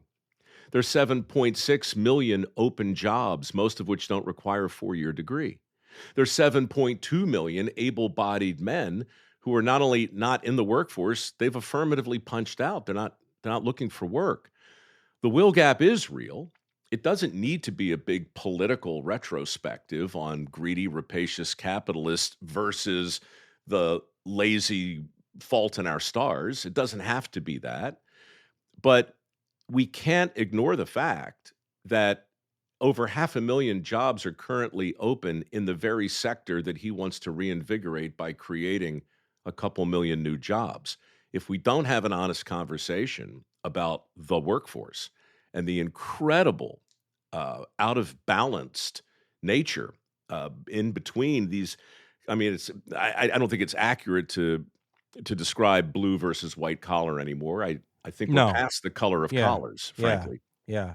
But the evidence does demand a verdict. Steam fitters, pipe fitters, mechanics, welders, my God, electricians, HVAC. Those are the jobs that I'm focused on, right? Jobs that require training, not necessarily a 4-year degree. And Dan, they are in short supply. The best example I'll give you, and I promise end of filibuster after this, but I think I mentioned to you offline, Blue Forge Alliance, the company that oversees the maritime industrial base. Yeah, we talked about that. These guys, this is 15,000 independent companies who are collectively tasked with building our submarines. They've got to deliver a couple Virginia and a Columbia-class sub. Every year, 3 nuclear-powered subs for the next 10 years. The cadence is not negotiable. We have to have them. Things go hypersonic with Taiwan and China. Our aircraft carriers are not in great shape. These submarines matter. These guys call me to say, Mike, we love the work with your foundation, and we would like to know if you can help us find some tradespeople. I say, how many do you need? They say 100,000. 100,000. For one entity that most of your listeners have never heard of, that oversees 15,000 companies that are only tasked with the pointy part of our spear vis-a-vis national defense. They need 100,000 people. They say, do you know where they are? We can't find them. I said, yeah, I do know where they are, man. They're in the 8th grade.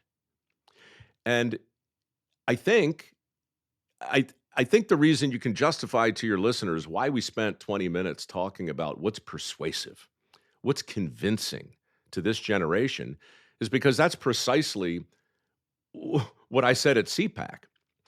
These guys, along with the automotive industry, by the way, who have 70,000 open positions in auto technicians alone, you can go down the list. There's millions and millions of open jobs. We need to understand what is persuasive to Gen Z. And then we need to persuade them to give these opportunities an honest look. And if we don't, our whole country is going to be caught up in a conversation not about, hey, did you know you could make 6 figures as a plumber? Or, hey, look, these plumbing companies really need more plumbers. They got a problem. It's not going to be about that. It's going to be about how long do Mr. and Mrs. Carlin want to wait for a plumber or an electrician when you really need one? How behind do you want the cadence for our nuclear-powered subs to get to. At what point do 330 million people actually realize that they have skin in this game, and that whether it's the Democratic National Convention or CPAC or the White House, or like, if you guys really care who I'm talking to about this issue, then I, with great respect, I think you've missed the forest for the trees. The threat's real. It's existential. Okay, but let me Retire. tell you what I'm hearing here, and this might be worth getting into. See, to me, when I hear this, and you're from you live in California. I'm from California, Southern California, and the one thing that I'm hearing there is I'm seeing the lines cross between need and immigration. How do those two? Because when you say that, I'm thinking of the things that I remember when Ronald Reagan tried to overhaul the immigration stuff in the middle 1980s, and the big pushback came from employers.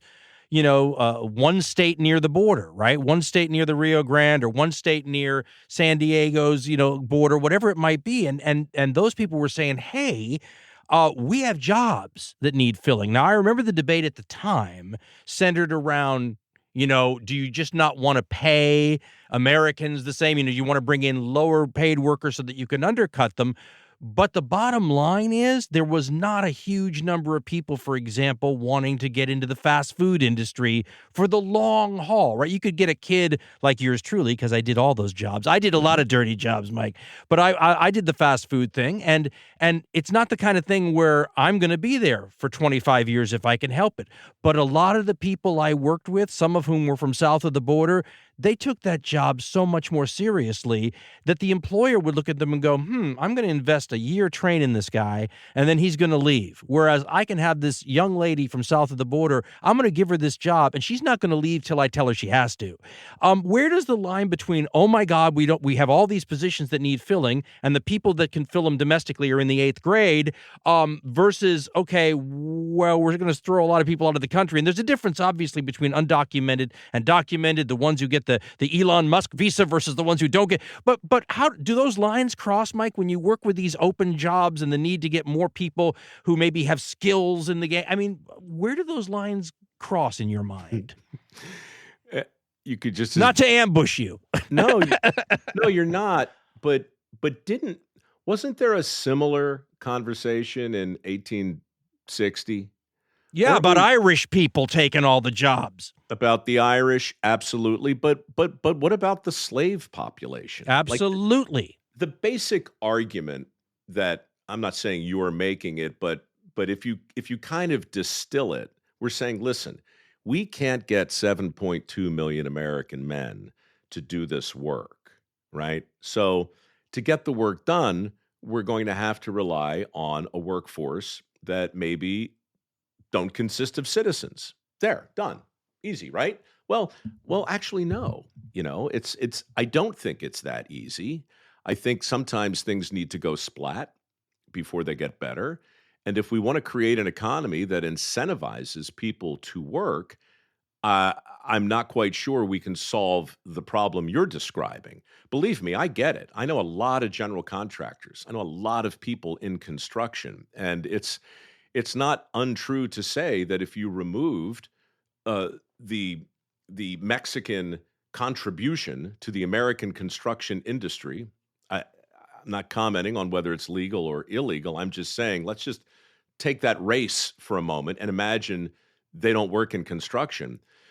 Well, guess what's getting built? Nothing. Now, I don't know how that should inform the debate about immigration. I totally get that they're related, but your earlier question, I think, is more important when you talk about, what do you say to somebody who makes a career out of working at Burger King? What do you say about the argument when you say, well, wait a minute, this job is supposed to be a rung on a ladder. You're supposed to do it for a time, and it's crap pay, and you're not going to enjoy it, probably. It's really hard. Let's point that out. It's really hard. Yes, it's hard. You're on your feet. You're covered with grease. You're dealing with the public. It's customer service meets manual labor. There's all kinds of pressure. But it is what it is, and it's a really important job. And baked into that whole transaction is the idea that you're going to leave after 6 months or a year. And so if you arbitrage that out of the bargain, then we have no choice but to figure out uh, how to make that job sufficient to care for your family, I suppose. And now we've got a whole different problem, right? I mean, you're probably thinking of your first job right now. I'm thinking of mine. I was an usher, for United Artists. I was tearing tickets, and then I was selling the concessions. And then I was selling the tickets. I was a cashier. And then finally, I worked my way up to a projectionist. I went from $2.70 an hour to $13 an hour. And all of that ecosystem made so much sense to my brain. I didn't like any of the jobs that led up to the one that I really liked. But I went through them, and I had to do that, Sidebar, I just went to a theater in San Francisco, and the ticket was sold through a machine after I put in my credit card. The popcorn, same thing. It was basically robotically delivered to me. I paid for it. I asked the manager when I was leaving, what he was paying his projectionist, and he just laughed and showed me the giant disc that just pushed right into the machine. There's no film anymore. Right? Like that whole ecosystem has changed. And here in California, look, believe me, I know how much grief we'll get if we dive into the minimum wage, but God, the evidence demands a verdict. Those jobs are gone. The kiosks are here. The big fast food companies have Atlas shrugged.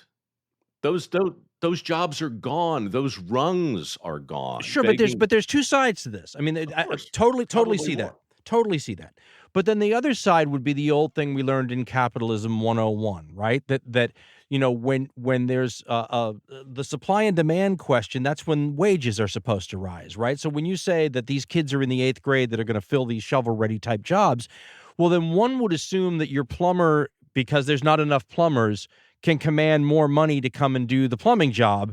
Now, obviously, if we all remember our econ classes and everything, there's a connection between that and inflation and everything else. It's like so I understand. It's like if you gave the people at the Burger King $45 an hour to do their job, your hamburgers are going to cost $35, right, or something like. In other words, everything is connected to everything else. So if we just take something aside and look at the justice question of this, right, somebody who works all day long at a hard job loyally should be able to support health care and a place to live, theoretically. But if you actually were to mandate that, the unintended consequences that ripple through the system are terrible.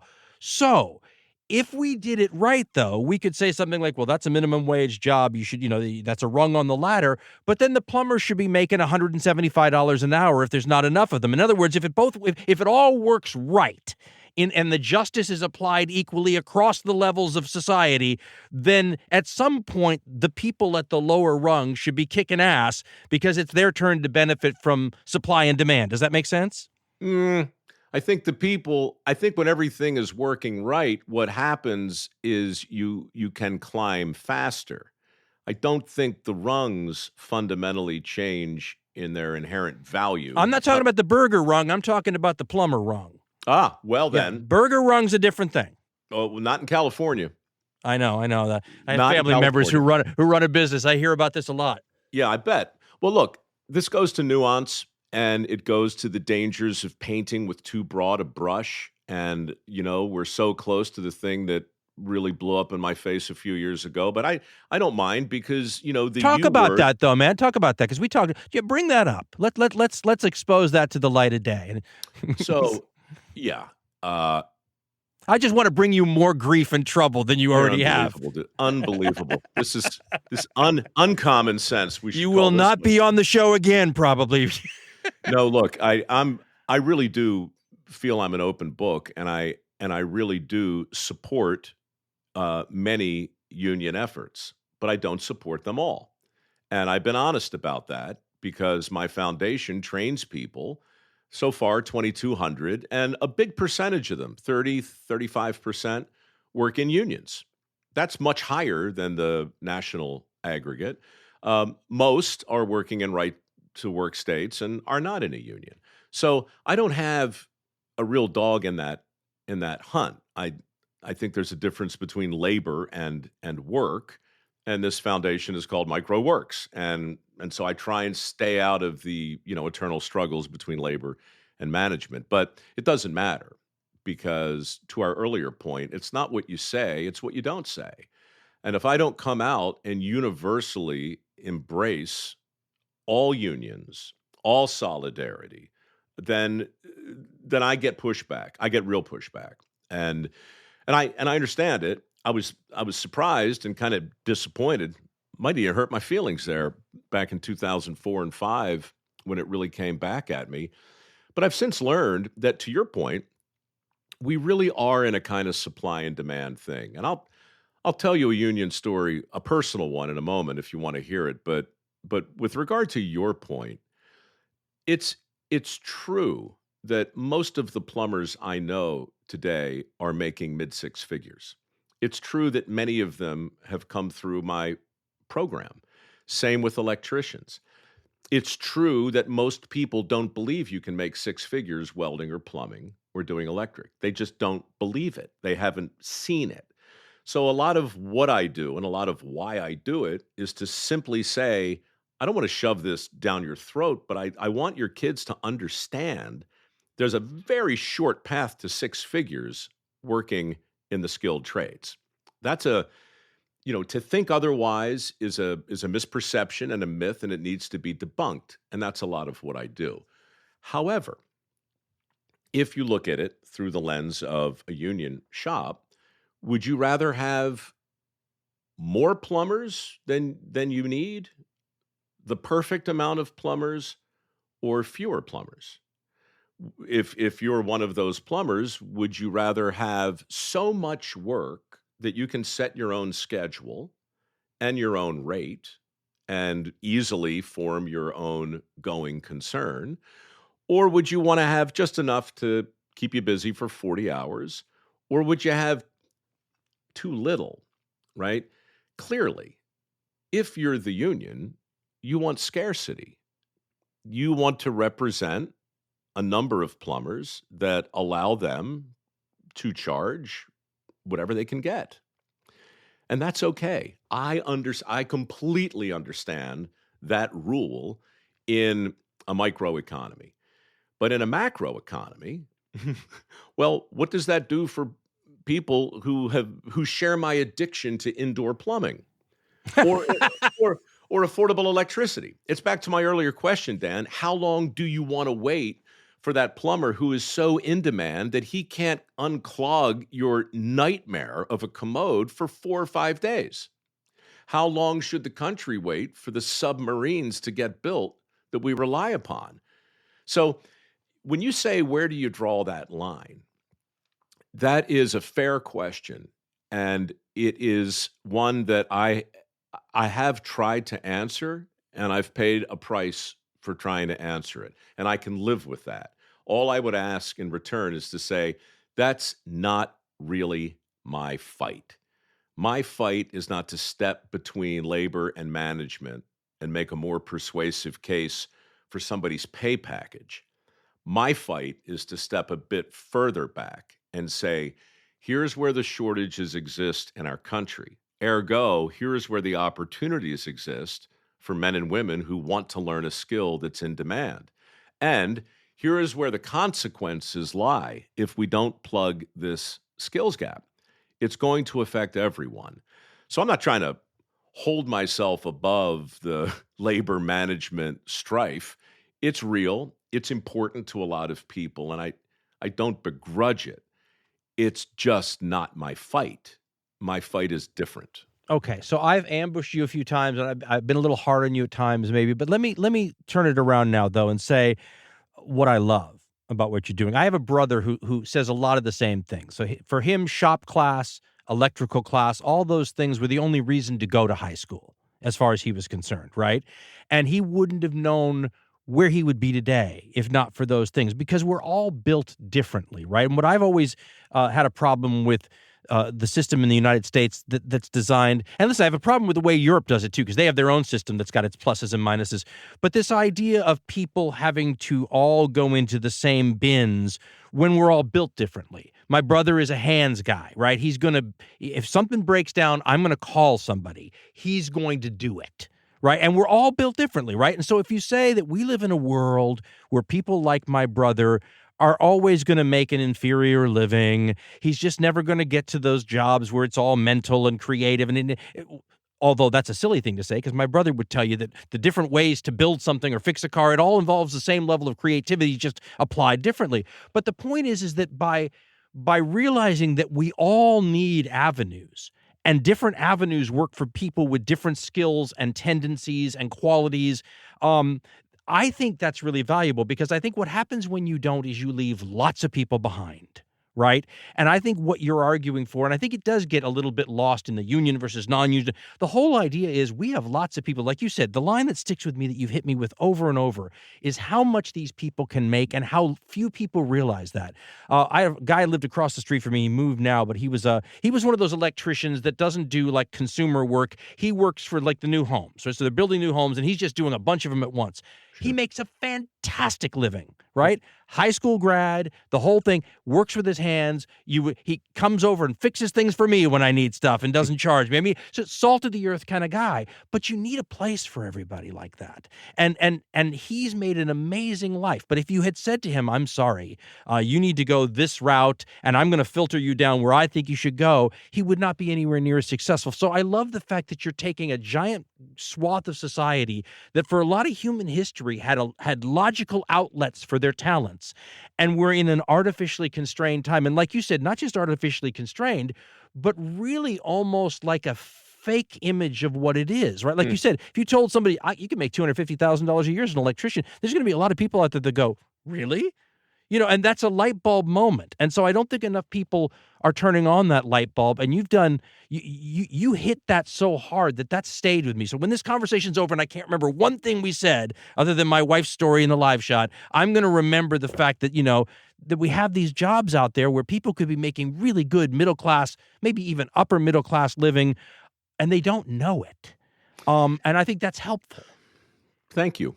I mean, it means a lot coming from you. Truly, because it's a hard sell, and it's a complicated thing to articulate sometimes. And there is something Ayn Randian about it. There's a class thing, too. I mean, there's a look down on thing involved also. I was going more for sure, the notion of vocational consolation. That's right. prizes, That's right. Exactly. Right? Yeah. Look, if cookie cutter advice is indeed the enemy, and I think we agree that it is, how in the world are you to unpack free college for all, or everyone should go to college? When you use words like everyone and all, as a lot of elected officials did when they were getting behind this universal push for college, the language matters, and you immediately relegate these other muscular trades, let's call them, to something subordinate. And that's been happening for ever since we took shop class out of high school. The language matters enormously. If we're to talk about higher education and its benefits over here, don't we de facto have to acknowledge the existence of lower education? Now, we don't call it that because that'd be a bit too on the nose. We call it alternative education, the kind of education for your brother, in other words, or a lot of people that my foundation tries to encourage and help. These things, if you position them as alternatives to that group of people who are not either intellectually or otherwise suited for a 4-year pursuit, you've already set the table, and you've already told society it's okay to look at this class of workers through a fairly fishy eye, right? Now, my point with Rand, and I'm not a Randian, just to be clear about it, although I did enjoy the books, is that I'm not doing this because I'm altruistic. I'm not doing this because I feel sorry for this group of people who can't find work, or sorry for this group of employers who can't make a more persuasive case for the opportunities that exist there. My philanthropy is selfish. I wasn't kidding. You laughed when I said it because it is a laugh line, but I am addicted to indoor plumbing and smooth I'm roads. laughing again. Sorry. I am addicted. We're to all affordable- addicted to that, man. That's where it starts, Dan. It starts with gratitude. It starts with a shared understanding that if the people I profiled on Dirty Jobs all call in sick for a week, the party's over. Yeah. Right? And so it's very easy not to be properly gobsmacked by the miracle of this Riverside connection, made possible by some guys who buried the fiber optic lines that you and I will never actually see, that allow us to have the conversation that we're having. It's very easy to lose our wonder. You flick the switch and the light comes on. Big frickin' deal. You flush the toilet and the crap goes away. Yeah. Who cares? Right up until it doesn't. So, yeah, I spend a lot of time talking about the fact that we've lost our wonder in the work that guys like your brother do. Because what happens when we start to really rely on something or somebody? It's funny how reliance is so adjacent to resentment. How funny that we start to resent the things we rely on. I know I do. I shake my fist at the construction worker who's made me late for my appointment because he's putting in an on-ramp that allows me to get onto the highway. You know, we get frustrated when the power goes out. We have no patience. We have no tolerance when we get pulled back, a century or so because there's no electricity. But rather than applaud the linemen, we shake our fists at them. What's taking so long? What is going on? We had 4 days where I live without electricity a couple years ago. I reckon we were 2 days from Lord of the Flies. Yeah, but totally. But let me stop you for a second, though, because let me imagine, because neither one of us is too big on politicians and promises in terms of assuming that those are all for altruistic reasons. But let's imagine for a minute that those Democratic politicians that were trying to make college free for everybody were really trying to help Americans. If Mike Rowe has been asked by these politicians to come in and help flesh out this plan so that it's not just for the people who want to work with their brains, but people who really enjoy getting... See, I think even the way you and I are talking about it is somewhat insulting, and neither one of us means it that way, right? Because like you said, if you have to choose between the guy who's going to do your creative video for you, who's making $700,000 a year, and the guy who's going to clean out your toilet when it clogs, if the toilet's currently clogged and has been clogged for 2 days, that's the person you're picking. So but my question is if you were the ones, see, because there's two ways you can go. The way you can go, number one, is you could tell these Democratic politicians that the whole idea of this free education stuff is the wrong road to begin with. But the other way to go down it is to say, sort of what you were saying, I don't want to put words in your mouth, but that this only applies to a segment out there that needs help. How could they have broadened their thinking if you were providing the advice so that whatever it was they were trying to, let's imagine, altruistically do, helped more of these people that we're talking about than just that narrow group that wants to go to college and thinks that that's a good outlet for them? If my brother's going, I don't want to go to college, he did, but I don't want to go to college. I want to go learn how to do this new skill with my hands. How do we have a plan where the politicians could start talking about reforms and bettering? You talked about the 8th grade people. We're going to need to build our future submarines. How do they broaden that policy idea that they're applying in a college sense so that they're helping a wider swath of the people we need? Well, I mean, that's their job, right? They have to make... They have to use bromides and platitudes. They have to trade in tropes and cookie cutter advice because they're looking to get elected. They have to. And we won't listen if it's too deep either. Well, that's probably true as well. But look, I'm micro works. They're macro works. And I would think if I were on the macro side of things, and if I were trying to cast the widest net possible, and by the way, I'm not. I'm looking at individuals. We have work ethic scholarships. You got to sign a sweat pledge. You got to jump through hoops. You got to do all kinds of I'm not trying to help them out. That's the way to say it. And I get crap for this too, but I obviously don't care anymore. I'm not trying to help the maximum number of people. I'm trying to help a number of people that can constitute a critical mass who share my view of the world, who 3, 4, 5 years later I can sit down with and say, how's it going? And listen to a story of a kid who took a $6,000 welding certification and turned it into a $3 million a year mechanical contracting business with 3 vans and half a dozen buddies who work in HVAC and plumbing. I'm looking for that guy, because his story is not anecdotal. His is real. And if I can get his story in front of more kids like your brother who are coming into the workforce, that moves the needle in a big way. That's another reason I went to CPAC. I'm not trying to turn MicroWorks into some sort of .gov thing, but I'll take the help wherever I can get it. I have 10 times the applicants for scholarships this morning as I did 1 year ago today. 10 times. So I know I'm kind of freelancing here, but to get back to your question, what would I do if I were on the macro side of things? Just for advising, yeah. Yeah. If I were on some advisory council, I would say, look, linguistically, we must abandon words like all and everyone and never. They don't apply. I get you have to talk to the masses, but you can't say the best path for the most people is the most expensive path. You can't do that and then scratch your head and wonder why it's $94,000 a year at Duke now. How could college get so expensive, they say to me. Well, how could it not, dude? You told a whole generation that they were screwed if they didn't get your piece of paper. And then you took shop class out of high school. And then you turned the working class into a punchline in virtually every social way that you can.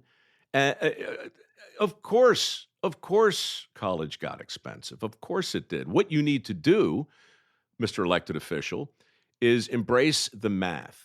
If you don't like my politics, or if you don't like my phraseology or my examples, or if you don't believe that stigmas and stereotypes are keeping kids out of the trades, then just look at the math. 5 retire and 2 come in. It's been that way in the trades for over a decade. For every 5 who leave, 2 come in. This, as Lincoln said, referring to something else entirely, is some really terrible arithmetic, right? It's terrible math. And one thing math is, last I checked, and always will be, well, I won't say always, at the risk of being a violating hypocrite, your own rule, violating my own dictum, but math doesn't care how you vote. Math doesn't care what you think. 5 leave, 2 come in. That should be enough to scare the bejesus out of any elected official who has even a passing interest in keeping smooth roads, indoor plumbing, and affordable electricity somewhere near the top of the food chain. The math is what you've got to worry about, guys. We're not suffering in this country right now from a lack of people with 4-year degrees. We're suffering from a lack of people who enthusiastically want to pursue the 7.6 million jobs that are currently open. Marco Rubio. Okay, you'll love this. This really answers your question, I think, better than anything else I can tell you. I watched the debates back in 2016. I looked at 17 Republicans on stage and listened as Reince Priebus talked about the most extraordinary assemblage of options, right? So funny. We've got this one, we got him, we got her. Anybody but the guy in the middle, ironically. But whatever, there they are, and they have their debate. And Marco Rubio steps up at one point, and he has a great line, gets a ton of applause. We're talking about this basic topic, and Marco says, what the country needs, right? We don't need more philosophy majors. We need more welders. Crowd goes wild. Hour or so later, I go over to the interwebs. I check my socials. I had thousands of people saying, hey, man, this guy's singing your song, isn't he? And I said, oh, crap. No, that's not the song. That's not the song. We don't need that. It's like what we need are more philosophers who can run an even bead. And we need more welders who can have an intelligent conversation about Nietzsche and Descartes, right? And Kant. We need people who are intellectually curious, but still able to build the school where we send the eggheads, right? That's what I meant too about the Howard Rourke and the whole Randian take. It's the muddy boots architect. It's the guy, it's the well-balanced worker who is still curious enough to understand that 90% of all the known information in the world is right there. If you have an iPhone, an internet connection, you have a liberal arts degree right in your pocket. If you give a damn and if you're curious enough. I just watched a lecture at MIT for free on my iPhone, for God's sake. So I say this all the time to the people who apply to our work ethic scholarship program. It's like liberal arts is not your enemy, man. It's actually your friend. I just can't recommend you spend $200,000 to go get a piece of paper that proves the point. There's so many ways you can enrich your life, even as you master a skill that's in demand. So, look, what I mean to say, and I'm probably guilty of the same sin, you know. Maybe I over promote the muscular trades because the 4-year college for all thing has been over promoted as well. Maybe that's just the nature of PR, you know? Maybe it always goes too far. It certainly did with college. You know, we weren't content to make the case for a 4-year experience on its merits. We had to say, and if you don't do that, you're going to wind up over here turning a wrench, laboring in some filthy pit of despair and so forth. That's what PR does, Dan. It always goes too far. In our attempt to persuade, we usually step out of our lane and say some fool-headed thing. And I hope I didn't do that. I hope I don't do that, but I'm just plagued, to answer your question, by the math. We're not suffering from that. Right now, we're suffering in the same way the maritime industrial base is articulated. We've got a real skill gap compounded by a will gap, and it applies to a very specific set of jobs. And those things, I'll probably oversell it. And that, no, but it makes sense. It's you're trying to balance out what you see as an unbalanced situation. But let me point out something, and this is my brand. So, and then I should let you just say whatever you want to say before I let you go, because I've kept you here for 2 damn hours. But here's the way there's a corruption element involved in all this too.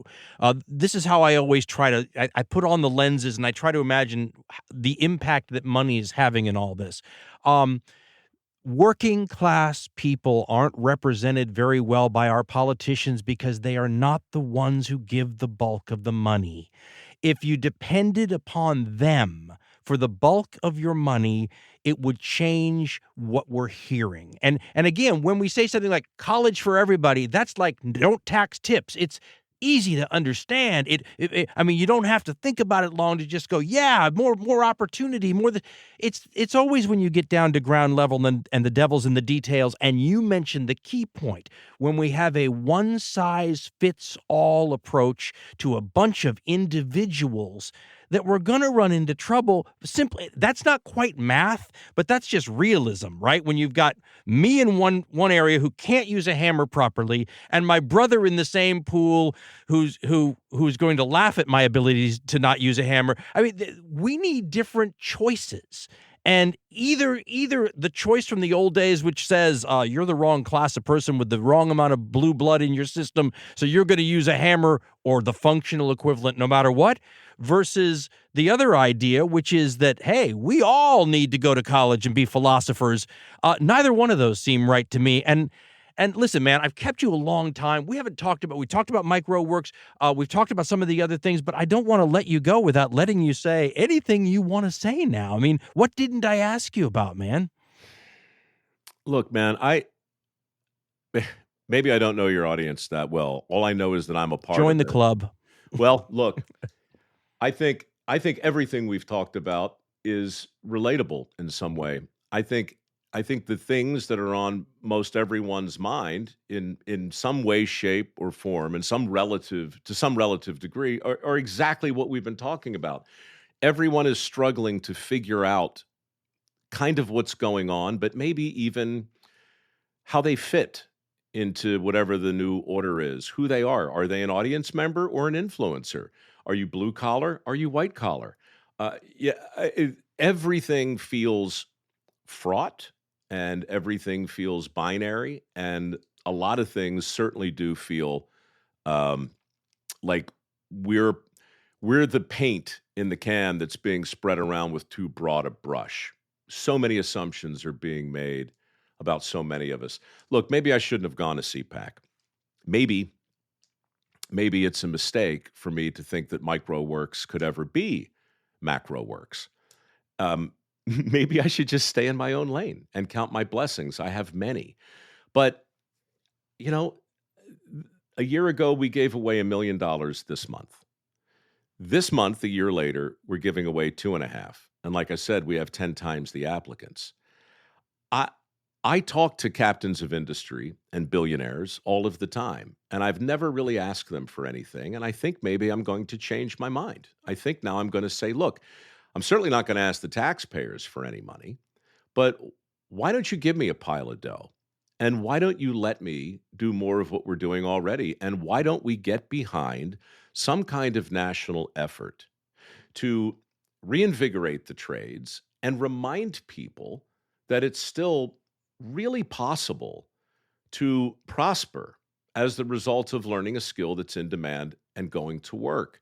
I've said a lot of bad things about PR, authenticity, authority. But look, one thing is for sure, PR does matter. It gets people elected. It sells soap, but it also shapes our collective relationship with lots of big things. You're old enough to remember Keep America Beautiful. Sure. You're old enough to remember Iron Eyes Cody. Iron Eyes Cody crying at the litter. Weeping like a baby. And I remember crying with him. Our country in, the 50s and 60s, we had a dysfunctional relationship. Never mind green, but this was just basic pollution and littering. Totally. There was no stigma, Dan. You saw it in Mad Men. They'd go on a picnic and they'd just leave all their shit behind. Nobody cared. It was like there's no stigma to throw it out the window. How do you change? How do you create a stigma? How do you influence people? What's a positive stigma, right? A positive stigma. What's persuasive? So you got Woodsy the Owl, you got Smokey the Bear, you got all this iconography, you got a weeping Indian who's actually an Italian actor, but whatever, people bought it, and it took 10 years. But by every measurable metric, the campaign to Keep America Beautiful affirmatively changed the behavior of millions of people. And that campaign was a function of some NGOs, some government money, some concerned citizens, and some big corporations like Coca-Cola who threw a bunch of money behind it and wound up with a lot of media. The National Ad Council was responsible for that. It worked. What do we need today? We need some kind of messaging that breaks the spell of college for all. We need to prove beyond a shadow of a doubt that you can make six figures working with your hands and live a happy and balanced life. We need to elevate and celebrate the people who have done that. That's what MicroWorks has tried to do for the last 16 years, and I believe we're rounding a corner. I think that there is an opportunity to go out with a national message that tells the stories of regular people who have crushed it as a result of taking the path I espouse. Now, I don't know if it's on the same scale as Keep America Beautiful. I don't know if the feds play a role in it. I do know that I've worked with half a dozen governors. I do know the success rates for this in South Dakota are off the charts. Kelly Ayotte, I think, is going to do something in New Hampshire. We're talking in Nevada. You get a philanthropist to throw up a bunch of money. The governor matches it. Then we come in to tell the stories, and you've got a scholarship fund earmarked for kids who want to learn a skill or master a trade. I've seen it work. I think something has to happen, and I can't for the life of me decide if it's beyond my pay grade or not, but I'm game to find out. It's why I mentioned to you offline that crazy conversation with Bobby Kennedy a year ago. Yeah, yeah. And look, I this is not my bag, man. I'm not a political animal. I was deeply flattered and freaked out when he asked if I wanted to run with him.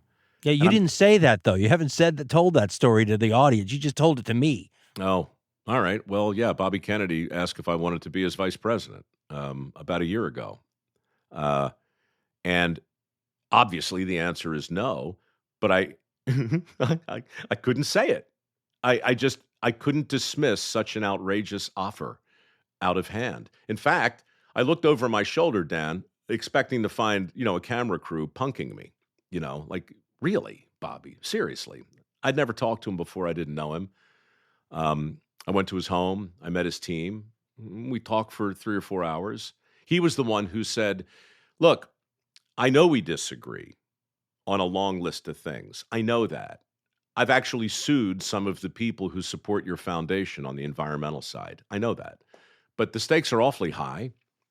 I think we're on the same page with chronic disease and forever wars, whatever that means. And I know we're on the same page with the middle class and with reinvigorating the trades. So run with me. Micro works will become macro works. We will close the skills gap. What do you say? That was intoxicating. That's quite a compliment. I was so, yeah, it really was. And it still is. And, I'm still in touch with him. I don't know how to behave or how to think really, or function in that world, but I'm taking meetings now that I would have politely declined out of hand years ago. And it's not because I have any skin in the political game. I would just refer you back to the first genuine letter I posted to Barack Obama. Nothing has changed. I want our country to be enthused by all opportunities equally. And I want our country to make the things we rely upon, and I want us to be less dependent. I don't want us to be isolationist by any stretch, but I want us to be reliant, self-reliant to whatever extent we can. And that doesn't mean being okay with 2 million able-bodied men choosing not to work. That's busted too. I don't know how to fix it, but that's a thing, and it's right in front of us. And I think we ignore that at our peril. Let me bring up a side thing that you keep alluding to, but you've not openly said it. But if it works out the way you're hoping, it's another angle on what you're talking about that I think plays very well with what you're pushing forward. And that is this idea that if you're able to reinvigorate the trades through education, skill education, all those things we've been talking about, you may end up lowering the cost for college. So in other words, by helping the people that maybe would rather not go to college and be happier if they get to work in a way that they're pleased with, you might be making college. In other words, you might be satisfying that desire that those Democratic politicians, by simply eliminating the cost or they're trying to do the same thing. One's just doing it artificially and mandating it. The other is in creating the supply and demand aspect. Because I just want to point out, for those who don't know, you can go to Europe, not to say that Europe is any better than here. Education at the highest levels is so much less expensive. You can go to some of the greatest universities in Europe for what you pay for the state school near you. And that's wrong. But there are lots of societal reasons why it's gone the way it's gone. It would be nice to see college costs come down as part of our efforts to help those who maybe would rather do something besides go to college anyway. That would be a wonderful little elegant sidebar to an idea that you're pushing. And thank you for saying it, because I am no enemy of college. I am no enemy of a 4-year degree. My liberal arts education served me very well. Ditto. But Dan, it was 1984. It was 2 years at a community college and 2.5 years at a university, and the total bill was $12,400. A man can live with that. Yeah. Today, same exact course load, same exact schools, $94,000. Nothing in the history of Western civilization, not energy, not healthcare, not real estate, not food. Nothing has ever become so exponentially more expensive over such a period of time as a 4-year degree. So, look, the value of a thing and the cost of a thing, you can't talk about one without the They're other. related, yes. Of course. So I completely agree with you. How are we going to get the cost of college down? Unfortunately, it's well, look, they're making it easier than they've ever made it. Got a lot of online courses, all that kind of stuff. Well, and also, I mean, I'm not sure it's current events anymore, but that whole plagiarism thing, that's a bad look. Those protests, Claudine Gay, UPenn, Liz McGill, that's a bad look. A lot of parents looked at that and kind of cringed. $52 billion in endowments and 1.7% tax on it, and all the screaming against raising the tax on the endowment. That's a bad look. Higher ed is talk about bad PR. They've made my job. Why do I have 10 times the applicants that I did a year ago? I think in part because a lot of parents are looking around, and a lot of kids too, and saying, yep, that's just too expensive. Oh, and by the way, I don't like what they're saying over there. I'm just not really comfortable with what's happening in our greatest institutions. So for a lot of reasons, I think they've made some unforced errors, and I think they're suffering from some self-inflicted wounds. We haven't changed. I'm not saying anything different today than I did 16 years ago. We have to make a more persuasive case for these opportunities. And, I would have been happy to work with President Obama, and I would work with President Trump. And I don't know to what degree or how closely or how badly I'll get burned. I really don't. But I've worked with unions, and God knows I've taken it in the neck for some past comments on that as well. But I just don't know how I don't know how else to have the conversation. I can't tiptoe around every third rail because I'm afraid of being boycotted, as I was with Walmart. Oh my God. It happens. It happens. Well, we're complicated people. That's the thing that I think a lot of this forgets. And this dovetails into everything we've talked about, right? The individual, right? The fact that we're and I'll tell this story, and then I will let you go, and I apologize for keeping you this long. But I told you this story when I was on the radio and the Martian in the Day part thing, and I just had such problems with consultants and program directors who were trying to figure out how to market me. And they would say, the audience needs to know where you stand on every issue within 5 minutes of tuning in. That's an absolute quote, word for word, right? And I said, that's not a human being. That's a cartoon character. And they said, yes, but that's what we need, right? We need, and the point is that we've turned into this place where if you're wrong on one thing in your giant repertoire of 100 things that you're talking about, people just throw you away now. And this applies to me. I'm not talking about you. I'm talking about me. You're wrong on one thing and you're out. Well, that's the way we've gone to a totally binary political society now, where you're with us or against us. There is no nuance. There is no gray. There is no compromise. And we don't want you trying to talk to the other side. We want you planting your flag on our side and saying which side you're on. And by the way, if the story of what we're saying changes while you're here, we expect you to change too. I mean, that level of groupthink when you're a Martian in the Day part doesn't even make any sense. Imagine the same thought process applied to, I don't know, pick a category. How about food? How about, I no longer eat in restaurants that have anything on the menu that I don't like. I will only dine in a restaurant that has I thought you were being menu. serious for a second. You confused the hell out of me. I'm like, really? No, I was just saying. Yeah, I get it. Yeah. But imagine, I mean, like that, it's the same thought process. It's like, I can't listen to this podcaster unless I agree with 100% of what she says. I can't watch this show. I can't read this book. I can't eat this food. I can't clear my plate unless I love everything on it. I can't go to this restaurant. I can't go to this school, right? I mean, we have put ourselves, on the one hand, we've lowered our standards so far that I scarcely know how to think about it. On the other hand, we're so demanding of the places we go. We're so enamored of Glassdoor and Yelp. I mean, who listening hasn't checked Rotten Tomatoes before watching a movie on a plane, or Yelp before going to a restaurant? We're so eager. I mean, this is probably a good place to land the plane, though I'll talk to you all day, but I mean, it really brings it back to the audience, right? It brings it back to the audience, and it brings it back to the influencer, and it brings it back to the entrepreneur. We're in a world now where we get to be the customer. We get to sit there. We get to be the consumer. And then we get to go home and be the critic.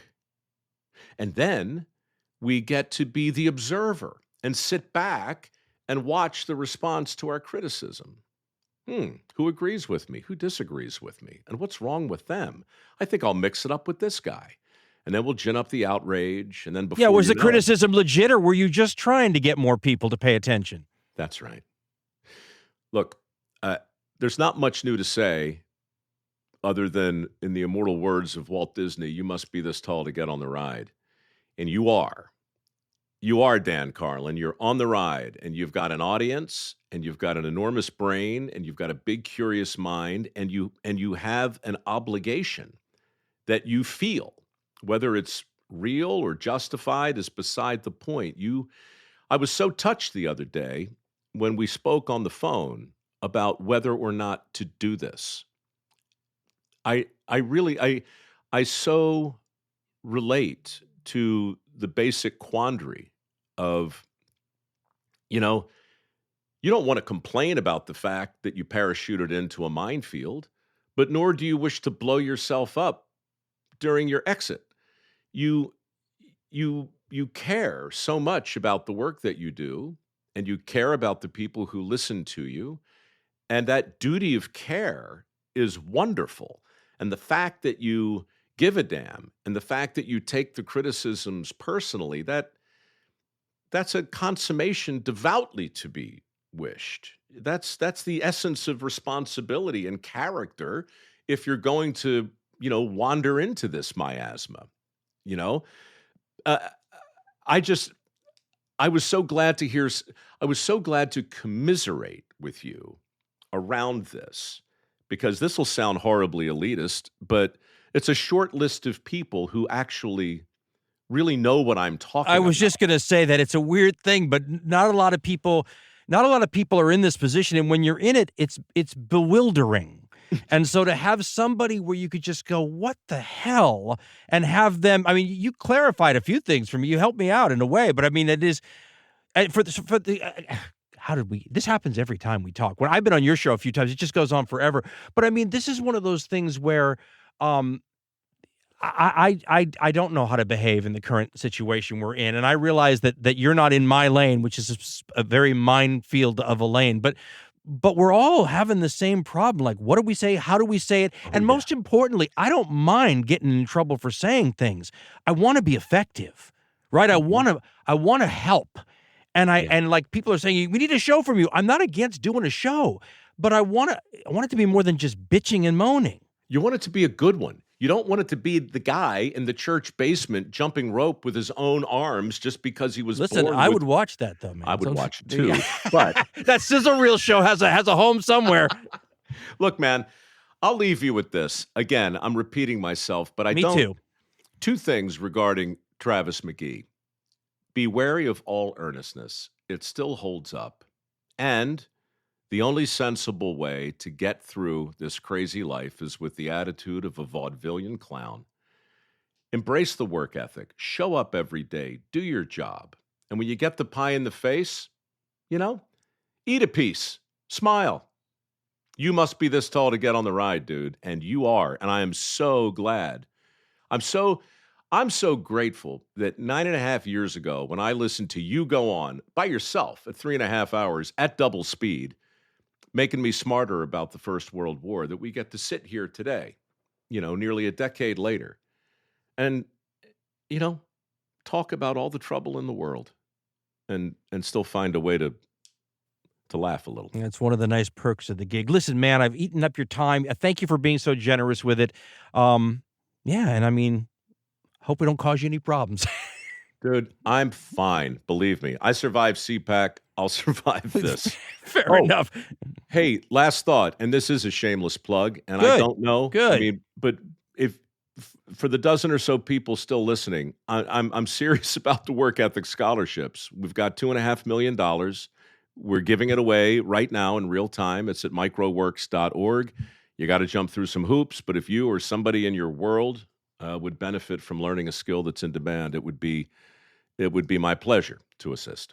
Oh, how do you argue with that? Thanks, buddy. I appreciate you taking the time. Anytime.